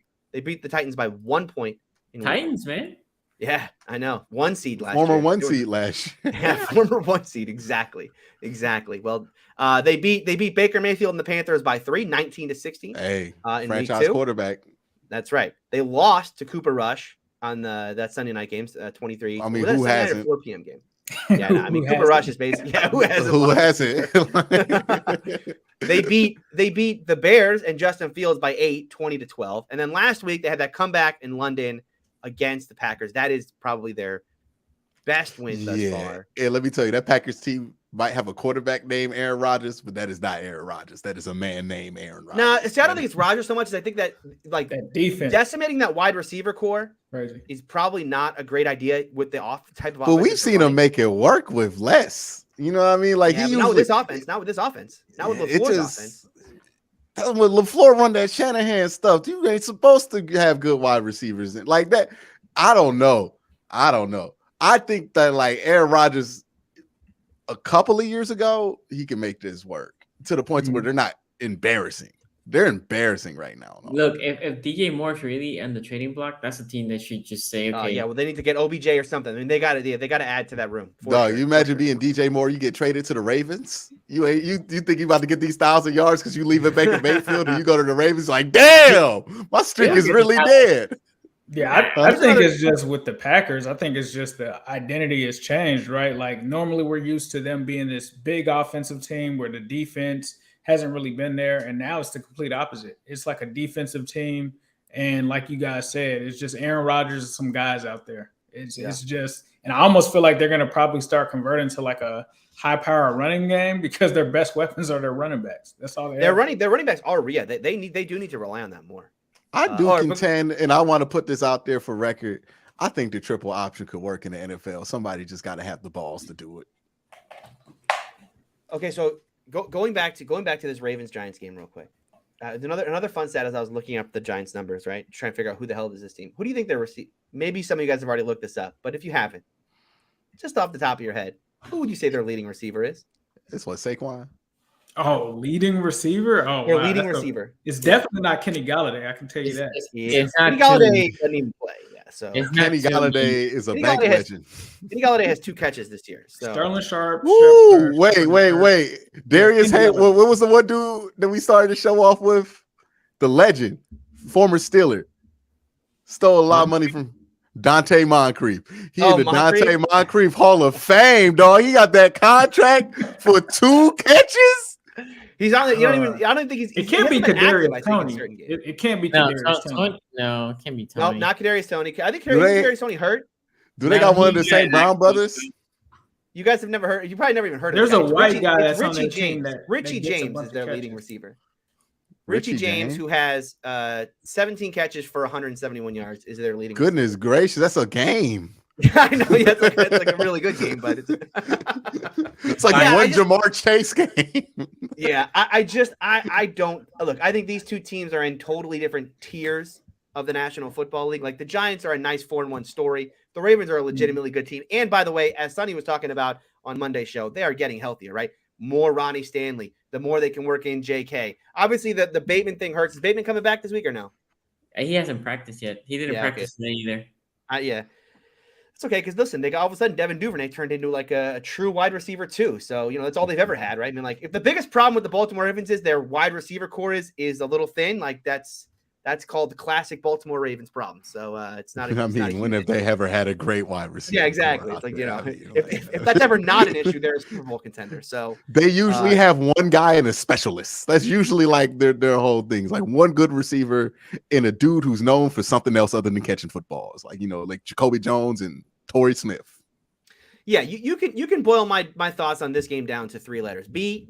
This is a big booty beatdown. I mean, this is a booty beatdown game. This is Ravens winning by a lot. F you, Tony, if you lose. Wow. I mean, you know what, Sonny? I got you. I'm gonna reverse it. The Giants are gonna get the revenge. Wink is gonna have a spectacular. Okay, here's what we're not thinking about. Wink is going up against a Greg Roman offense. He is super familiar with Greg Roman's offense. Yeah. Mm-hmm. Lamar going to throw so many anticipatory interceptions next week. Like, it's going to be crazy. This offense is predictable. They're not going to be able to move the ball. They're not going to be able to do anything. This is going to make it seem like the Giants are legit. They're going to beat the Ravens by 25 points. And you don't believe this? This is you've gone off the rails now. Who's to say I don't? You know what I mean? Okay. Well, they're going to beat the Ravens by 25, 30 points. And then people are going to be talking, oh my God. By the way, Daniel Jones in this game, I'm predicting he's probably going to have like 7 completions, 74 yards.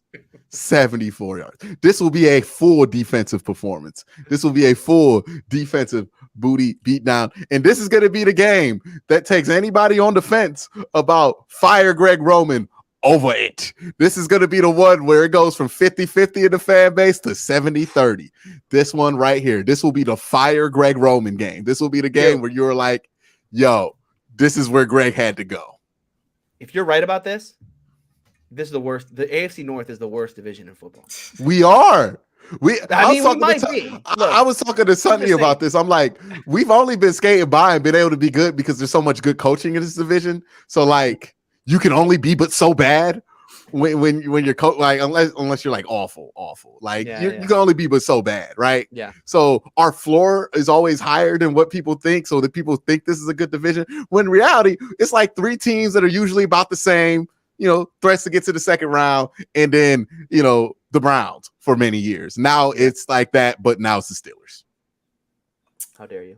Ace, what do you think of this game? So this is the Baltimore Giants game, right? Yeah.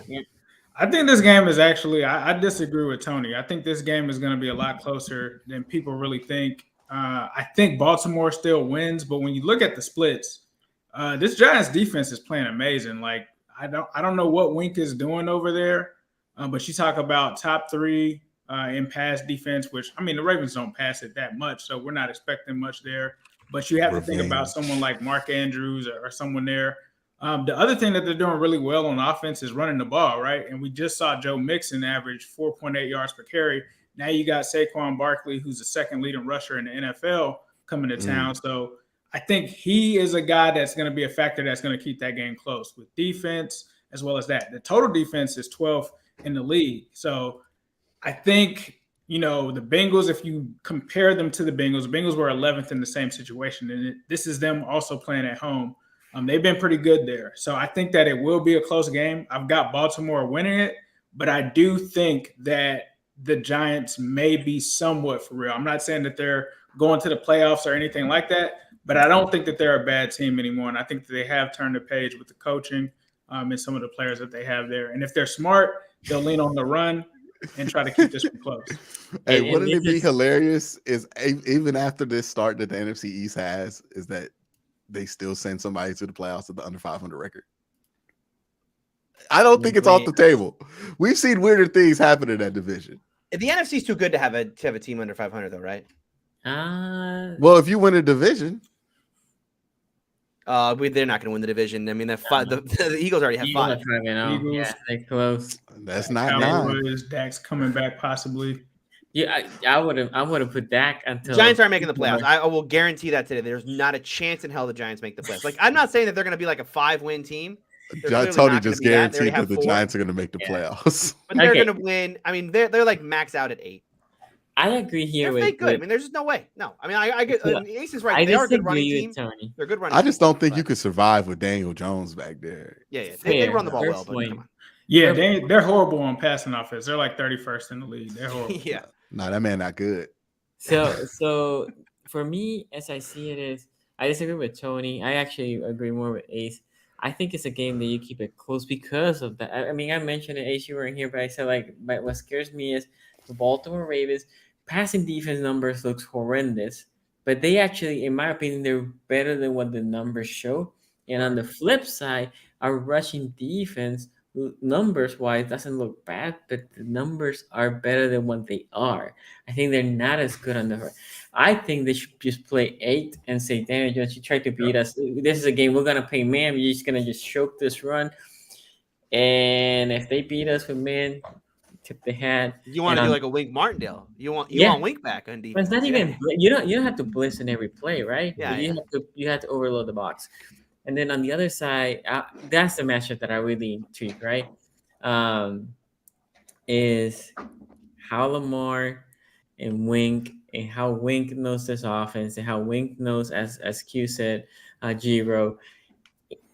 there's a lot of dynamics in that area, right? In that side of the ball. So it's going to be interesting. I actually think it's going to be a close game. I have 24-20 Ravens. I'm just saying, who has shown a better ability to adjust to a known element? Greg Roman or Wink? Neither.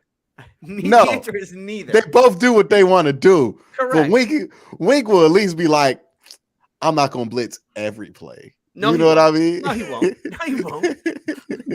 This is like he'll at least stunt the lineman a little bit to change up the blitz. You know what I mean? Like, I don't know.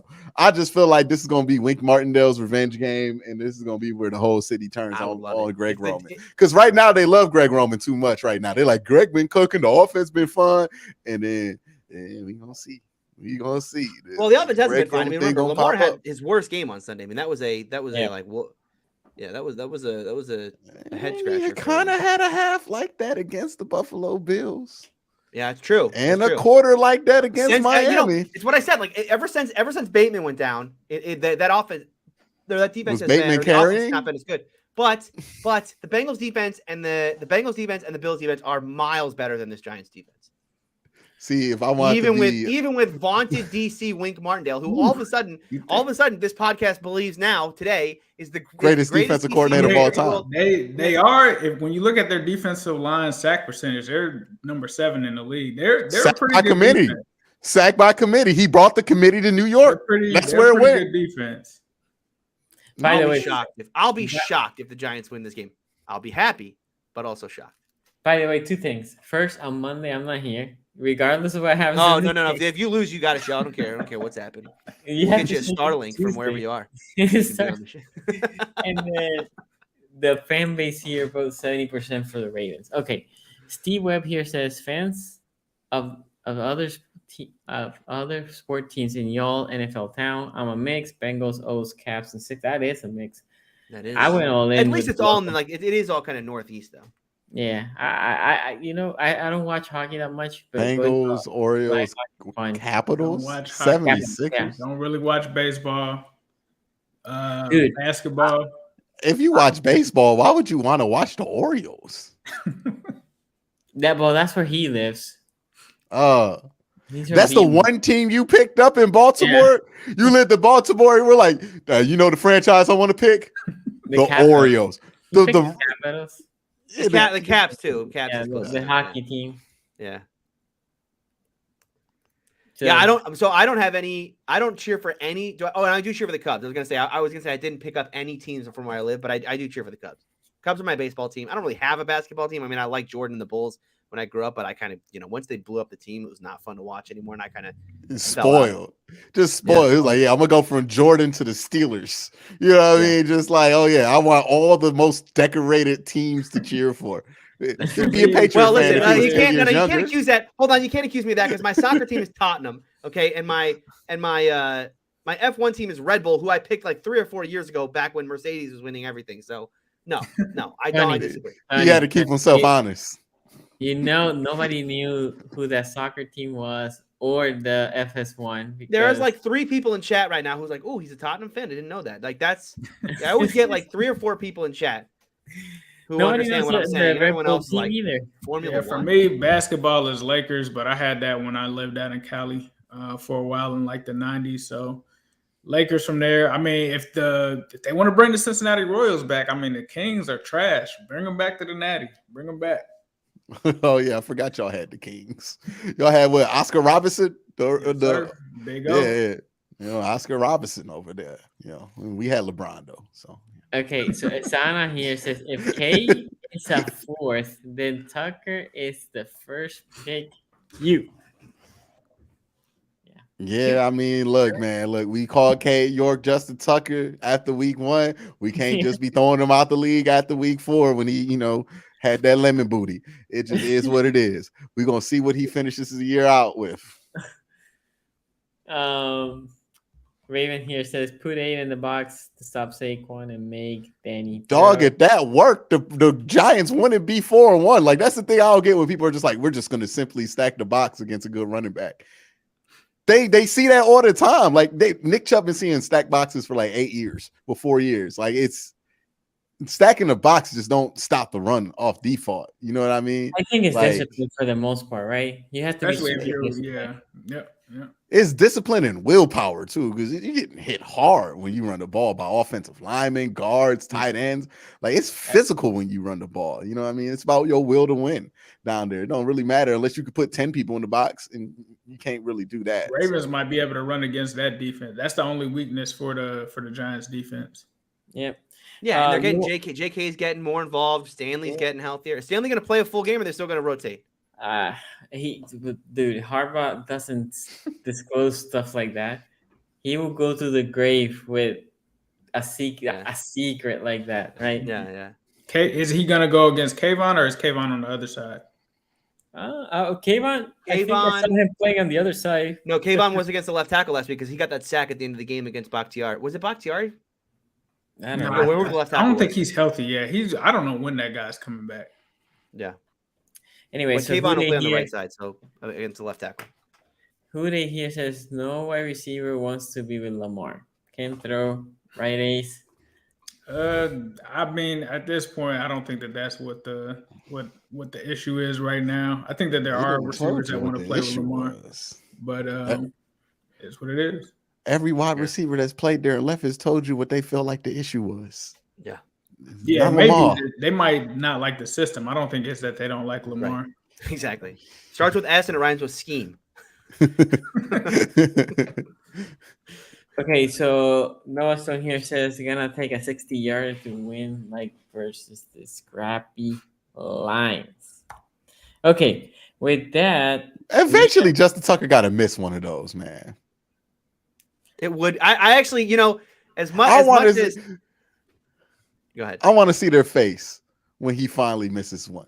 Missing a game winner, you're saying? Missing a game winner. And I want it to be like a 45-yard field goal. They're like, no way, Justin Smoke. Like, they're already celebrating, high-fiving each other, and then he just lets them down. I hope it happens to the playoffs. That's where it happens. It's going to happen in the playoffs. Lamar lets you down, then Justin Tucker lets you down. That's how Ravens playoff football usually goes. No, it don't go like that. Justin Tucker's usually pretty solid. I know. I was hoping he missed on Sunday. I really was hoping he missed on Sunday. Yeah, I wasn't even going to set myself up like that. I know, exactly. No, it was like as soon as they scored with too much time left, like a minute left, it was very obvious. Like, all right, Tucker's kicking a game winner here. When I saw 3 timeouts, I was like, well, this is cooked. This is cooked. Have you seen the meme of Tucker? Have you seen the meme of Tucker that he's like opening his eyes? Yes, yeah. When he missed that one? Yeah, because the Ravens drew down the field against the Saints and Baltimore, tied the game, right? It's an extra point to tie it with like 10 seconds to go. I don't know, something stupid like that. Yeah. And he missed the extra point and we lost. Yeah. That has happened. It has happened. It's just that rare. was great. His I face was there. It wasn't great. It was there. Did you see Justin Tucker like take that game personal against the Bengals though? Because he was like showboating after a kick. He was like, "Y'all really thought Zach McPherson was on my level?" Like, it was kind of hilarious to watch. And he did do the "Are you not entertained" thing? Yeah. He was like, "There's nobody in this neighborhood." Shout out Travis Kelce, who, by the way, nobody in that neighborhood no more. Oh my God. Yeah, Monday night he decided he was moving out of that city and moving into a place again. 25 yards for like 4 touchdowns. Yeah. He decided to create his own city. Okay. Yeah. Let's talk about the last game. Bengals. Before we do, Sonny, can I talk about the other games? Yeah, go ahead, man. Go ahead. So with Tampa and you can skip the Steeler one if you want to. You don't really have to. I think that one is not going to be, as bad as last week.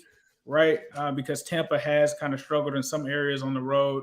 But I do think that this is an extremely tough matchup, especially for Kenny Pickett, especially when you look at some of these splits that they have.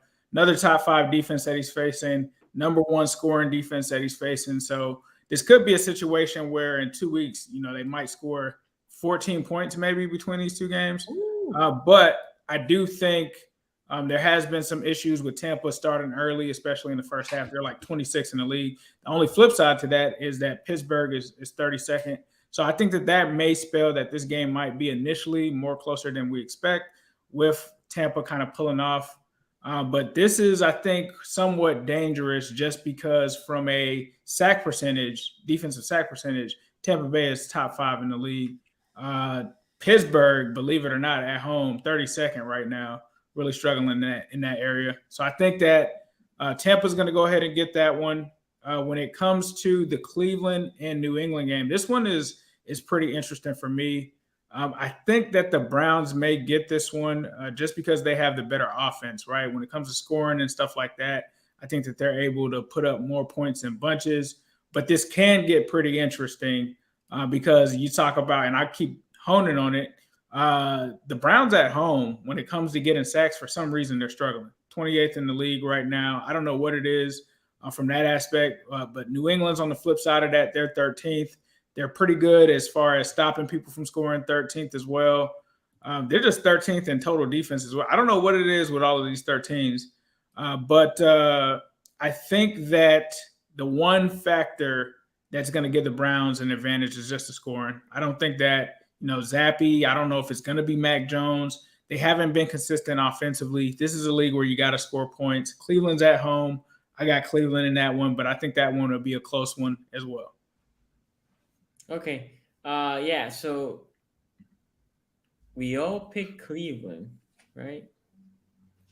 Yeah, we all picked Browns Cleveland. are Tony, you were asking about that. No, you guys know. I don't need. Do I need to say it? Do I need to say it? The fan base picked Cleveland. Switch it up, baby. I got the New England Patriots in this one. And then, Switch it up. Everybody, I came in here thinking I'm going to probably be the only one that picks because, can we trust this defense against a Belichick team? And then every single, even chat is in with the Browns. No. And then we Tony had the hater. We had the Steelers game close, right, for the most part. Yeah, that's right. You guys were all like, somehow the Steeler defense that basically the Bills could have picked whatever number they wanted to put on the scoreboard. The Bills are different offense. Tony, you misinterpreted my analysis. I didn't say anything about the Steelers defense doing anything to slow Tom down. I just said Tom Brady might not feel like putting up 40 this week. You know what I mean? It might be one of the weeks where he's like, I could put up 15 and be fine. Yeah. Have the Bills had a lot of road games this year? Because that they're only giving up 5 points per game at home. That's crazy. Well, 5 points per game at home. And then they play like Tennessee earlier this year. I think they played 2 home games. They've only played 2 home games. The other one was it the Rams? Tennessee. Yeah, Tennessee. It was 41-7. They smacked Tennessee. Yeah. I was like, 5 points per game. I thought it was like an error. I was like, what is going on? 5 points per game at home? It's crazy. It always makes me happy when Tennessee gets smacked. Anyway. Forgot about that rivalry. Let's talk about this Bengals 8. The Red Rifle coming back, or not coming back, because it's in New Orleans, but the Red Rifle revenge game. Tyson Hill still running in a couple of those games. Go ahead, Q. Are we sure that this is not James? Because James is back at practice today, I read. Oh, he might be back. Yeah, he might be back. Look, man, the Bengals got a tight. But I would love to face Jameis Winston as well.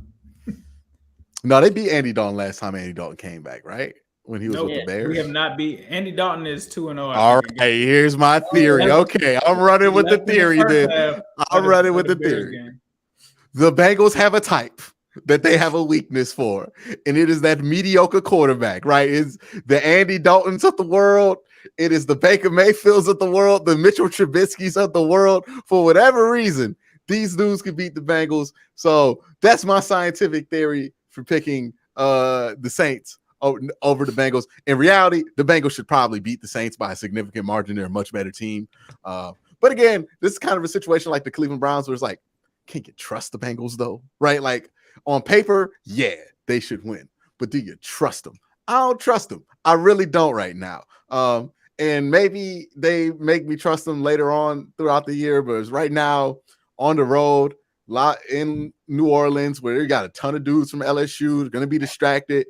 I mean, this happens with the Ravens in Miami whenever they have that situation go down. Like, I just think this one smells like, how did we lose that game of the year? Even though the Bengals have already had like one of those. How did we lose that game part 2? So you have New Orleans. I have New Orleans if Andy Dalton plays. If Jameis Winston plays, and I immediately switch my pick back to Cincinnati. Wow. Okay. No love for Jameis. If Taysom Hill plays, I'm taking the over. Well, Taysom Hill is sprinkling. Taysom Hill's gonna get sprinkling. Okay, Tony, what do you think about this game?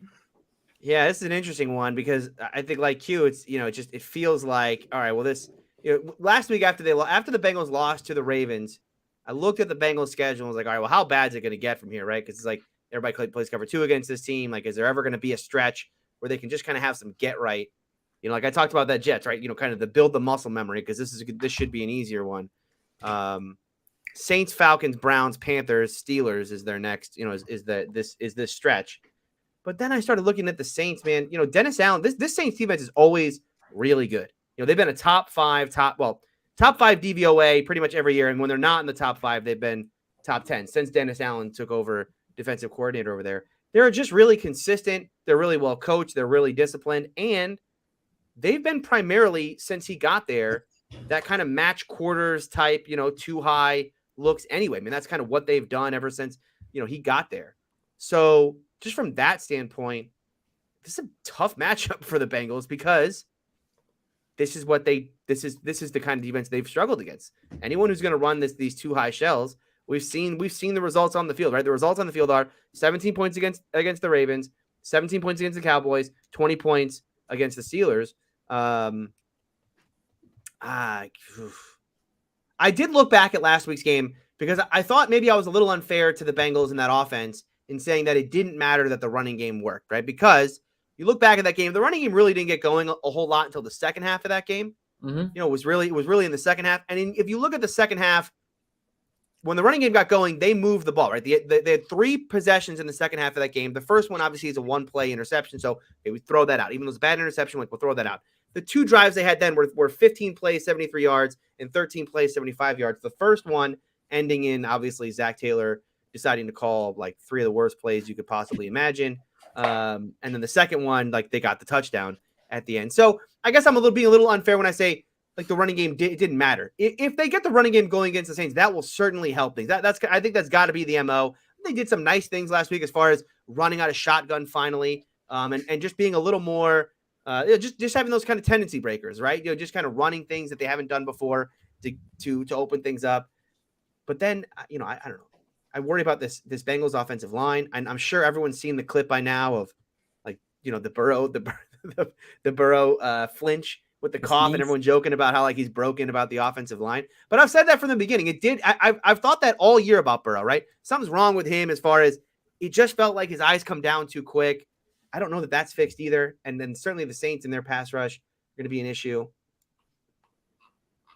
Am I going to actually pick the Saints though? So the line on this game is it's all over the place. Vegas can't decide what the line on this game should be. It's anywhere from I've seen Bengals by 1, and then I've seen Bengals by 2.5. And yeah, actually that's all of those lines. No, there's no 2.5 anymore. So it's only 1. It's anywhere between 1 and 2. I'll take the Saints. I'm gonna, you know what my policy is going to be on the Bengals. I'm going to pick against them until they can prove they can beat cover 2 because I haven't seen it yet, and I know the Saints are going to come out running it. So like until Zach Taylor puts up a game plan that says here is the answer and here's how we're going to get teams out of it. I don't know how you can pick this team, especially knowing that this is what the Saints do. This is why they've been so good for so many years. What do we believe about this Bengals team that's going to make you think that this is the week they figure it out? I think this could be the week that defensively they just, they take it to Andy Dalton and they win this game defensively. That certainly could be a path to victory for them. Yeah. But as far as offensively, I don't trust. This is where I was going to add. These are 2 good defenses, right? Bengals and the Aints. Yeah. So let's assume defense are equal. Let's assume, for the sake of argument, this defense, the pros and cons, when you add in to track everything, and they're about the same type of defense. What offense do you trust more? I understand we don't trust the Bengals offense that much right now, but do you trust Andy Dalton? Do you trust James? Right? He's basically a running back. I haven't seen him throw yet. Every time I see him, he just grabs it and runs with it. So you have to pick up the Bengals. Now, this is not going to be an easy game. But the Bengals, again, all things being equal, these 2 good defenses, right? So assuming that the defense of the Bengals doesn't collapse, right? That they play as they have been playing, why would you not pick the Bengals to have a strong game, or not a strong game, but at least better game offensively than the Saints, right? That's all you're asking. Chase, I mean, they had the personnel. They have I cannot mentally think, okay, if two defenses are equal, let me go to Dalton over or even Jameis. Yeah, but over Burrow. Can I counterpoint you there? Go ahead. Because I got two games for you. So you would probably say the same thing about week 1, the matchup against Mitch Trubisky, right? Like, how can I trust, like, even if I think that the Steeler defense can slow down the Bengals, like, there's no way this Bengals team is going to lose to Mitch Trubisky, right? And then you would have said the exact same thing in week 2 against Cooper Rush. The problem is when you play games where you can't, you're not playing it in anywhere close to 30, you're playing it in the teens or in the low 20s. You allow all that variance where, yeah, you can. I mean, I you're saying, but you allow yourself the opportunity to lose games to Cooper Rush and Mitch Trubisky, and even like Lamar. I mean, But think about this: the Steelers game was a weird offensive game for the Bengals. Right? They have not been good as they haven't scored a lot of points, but they haven't turned the ball over like they turned the ball over against the Steelers. In the case of the Cowboys might be one of the top defenses in the league, and then that offense is just good enough to ride that defense. I'm just saying New Orleans and the Bengals, assuming they're the same type of defense, because they are kind of the same type of defense offensively now. So that just brings it offensively. Yeah. I just go with the team that I cannot trust Winston or I'm with you on paper. I don't trust that this Bengals team. I just think that this Bengals team, when they play against cover 2, right? But it doesn't matter. The players on the field, they don't look like the players on the field. This Bengals offense, when they go up against cover 2, it's like we know what Jamar Chase could be. We know what T. Higgins could be. Joe Burrow could be. We've seen this before. But as soon as they run up against a team that's going to primarily give them these 2 high shells, all that goes out the window, and they look like a very, very pedestrian offense. Yeah. One thing that I will say, I will push back on that is in those games where they have been dominated by the cover 2 shell, T. Higgins in the Steelers game is knocked out. Against the Ravens, T. Higgins isn't there. So I do agree that they struggle with it, but with them, when they don't have T. Higgins, it's even more of a struggle, I think, for them. Yeah, that's a good point. He's playing in this week, right? I hope so. Yeah. I hope so. Because you're right. That's a key factor to that Bengals team is getting T healthy. How much money has T made this year? That I'm not sure of. He was a 2nd-round pick. So no. No, you mean like in his next contract? Yeah, because he's about to get paid, right? Oh, I think he's made a lot this year. I think so far he's been probably our best receiver. If you're just going off of performance-wise, for sure. Yeah, T. Higgins is going to get paid for sure. Yeah, no, not only that, I think about the Dak effect, right? When Dak wasn't there, he became even more valuable because they saw what they were missing, right? Yeah.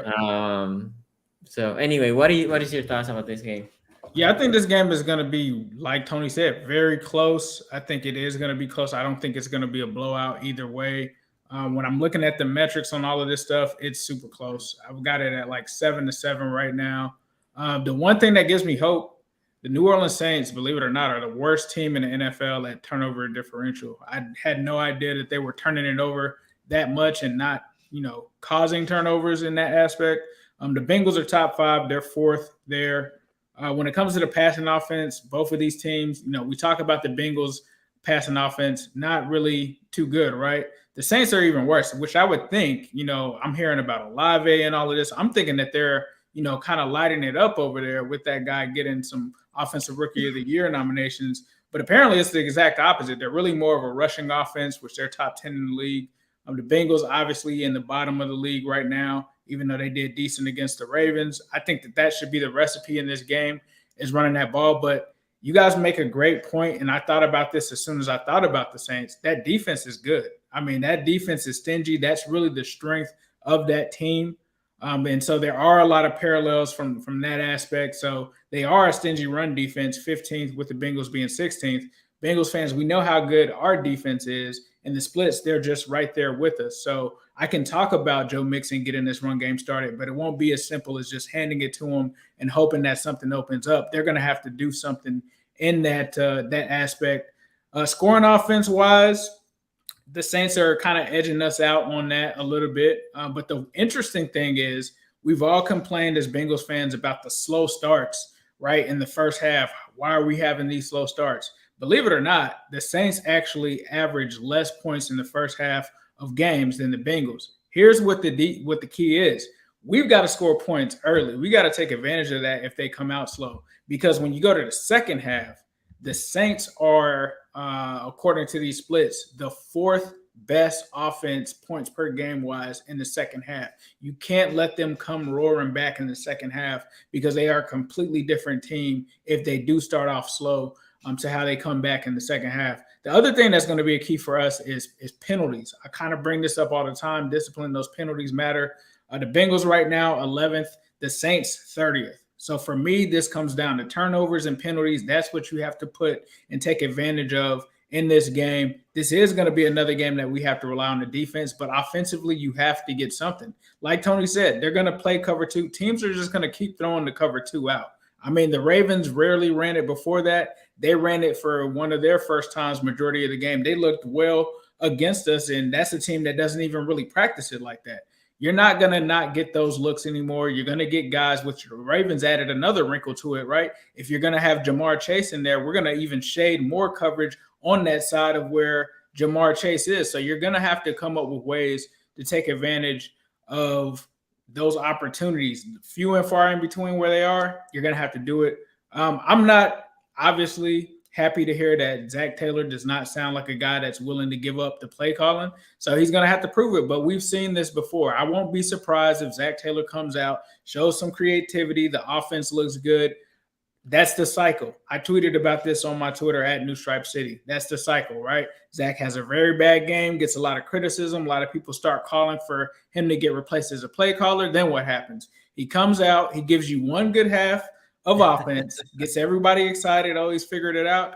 Then we're back to the same cycle. He's got to avoid that cycle, and we've got to see consistency. So even if they come out and do pretty well in this game offensively, I'm still waiting to see that consistency and see if they can beat these cover two looks as well.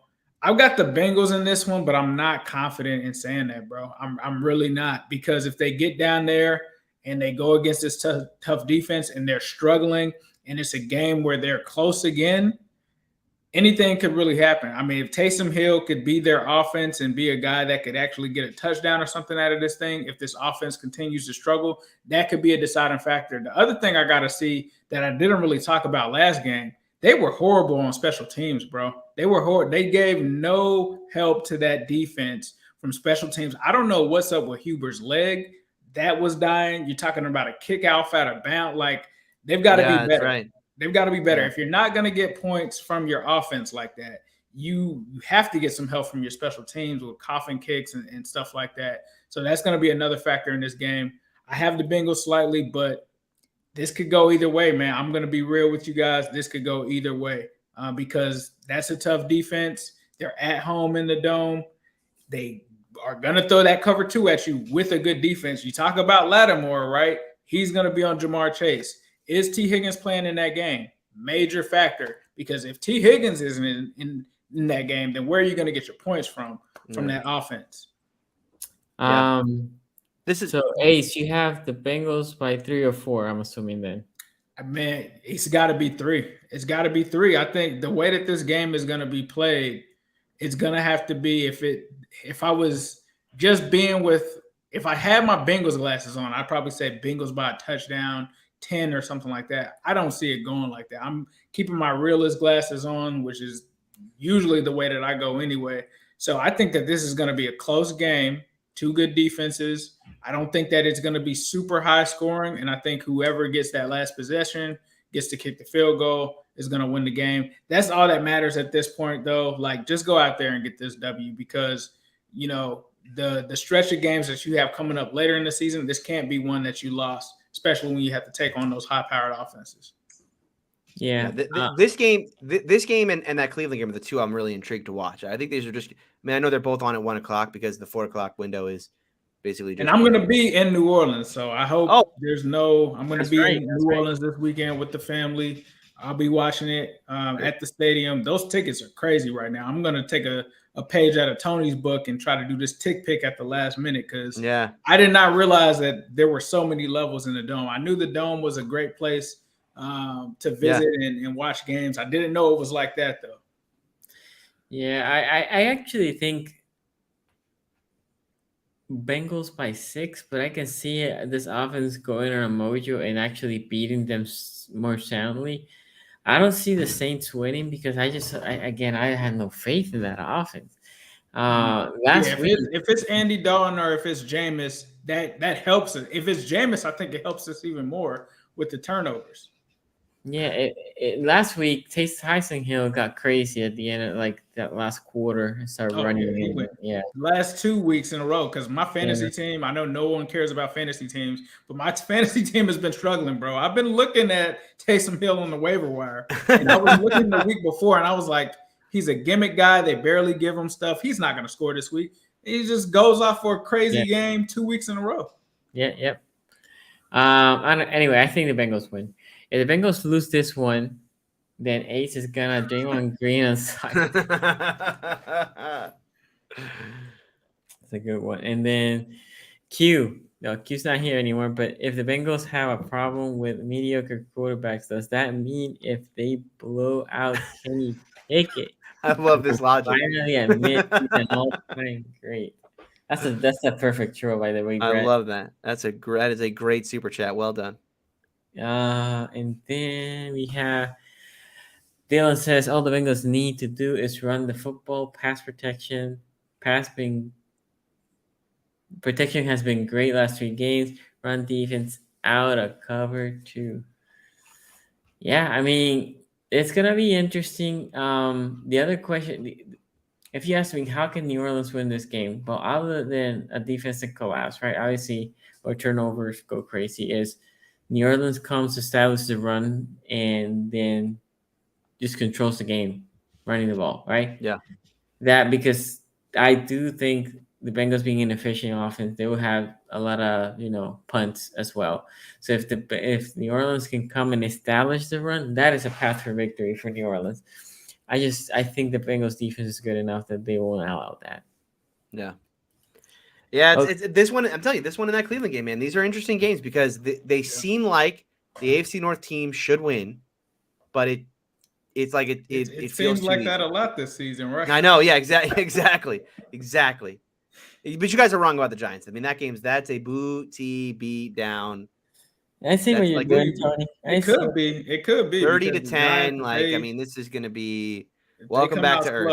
Lamar could get a little nasty on him, but I just think I was with you on the whole like doubting the Giants thing for a while. I just really think that the Daboll and the coaching staff, I think it's really made a difference over there. For sure. I think don't get me wrong. Like I don't think that they're not a joke franchise anymore, but I don't think that they're on the Ravens level. I mean, I think the Ravens are still not at all. No. So Raven Run here says, Tony, how many more L's you got until Steelers are wearing brown? Let me know when Lamar can finally beat the Steelers. How many years has it been? He has beat the Steelers. He just didn't beat them with Big Ben. How many years has it been since he beat him? Oh, well, now last year, the year before. Yeah, it's a Duck era. That was the last time they won. That game was the last time Lamar won. I'm telling you, Tony, you don't want to be on the I'll rattle bad side of the Lamar Jackson experience. Anyway, guys, listen, Lamar Jackson, the Lamar Jackson I watched last week in Cincinnati, while it was kind of surprising to watch him play that poorly, that's the Lamar Jackson that I know and love. That's the one that shows up against the Steelers every year. I've seen that guy a lot. He's the one that lost to Ben last year. By the way, fan vote, they had Bengals 60%. I mean, when you're thinking about why can't he hit a deep ball, remember, this is the same. Like Lamar, it is tough for Lamar to hit a deep ball because remember, he can't even hit a guy in the flat for a 2-point conversion. I mean, this guy can't even hit a wide open tight end in the flat. Okay. So, okay. Well, with that, we blame that on Raven Ron, by the way. Blame that on Raven Ron. That's his fault. Steelers country, if you want to tweet at him. Thank you for watching. Go check out our sponsor, True Classic. We're presented by True Classic. Great t-shirts. Put your t-shirt to the top of your game. Go with True Classic. We'll see you next week. next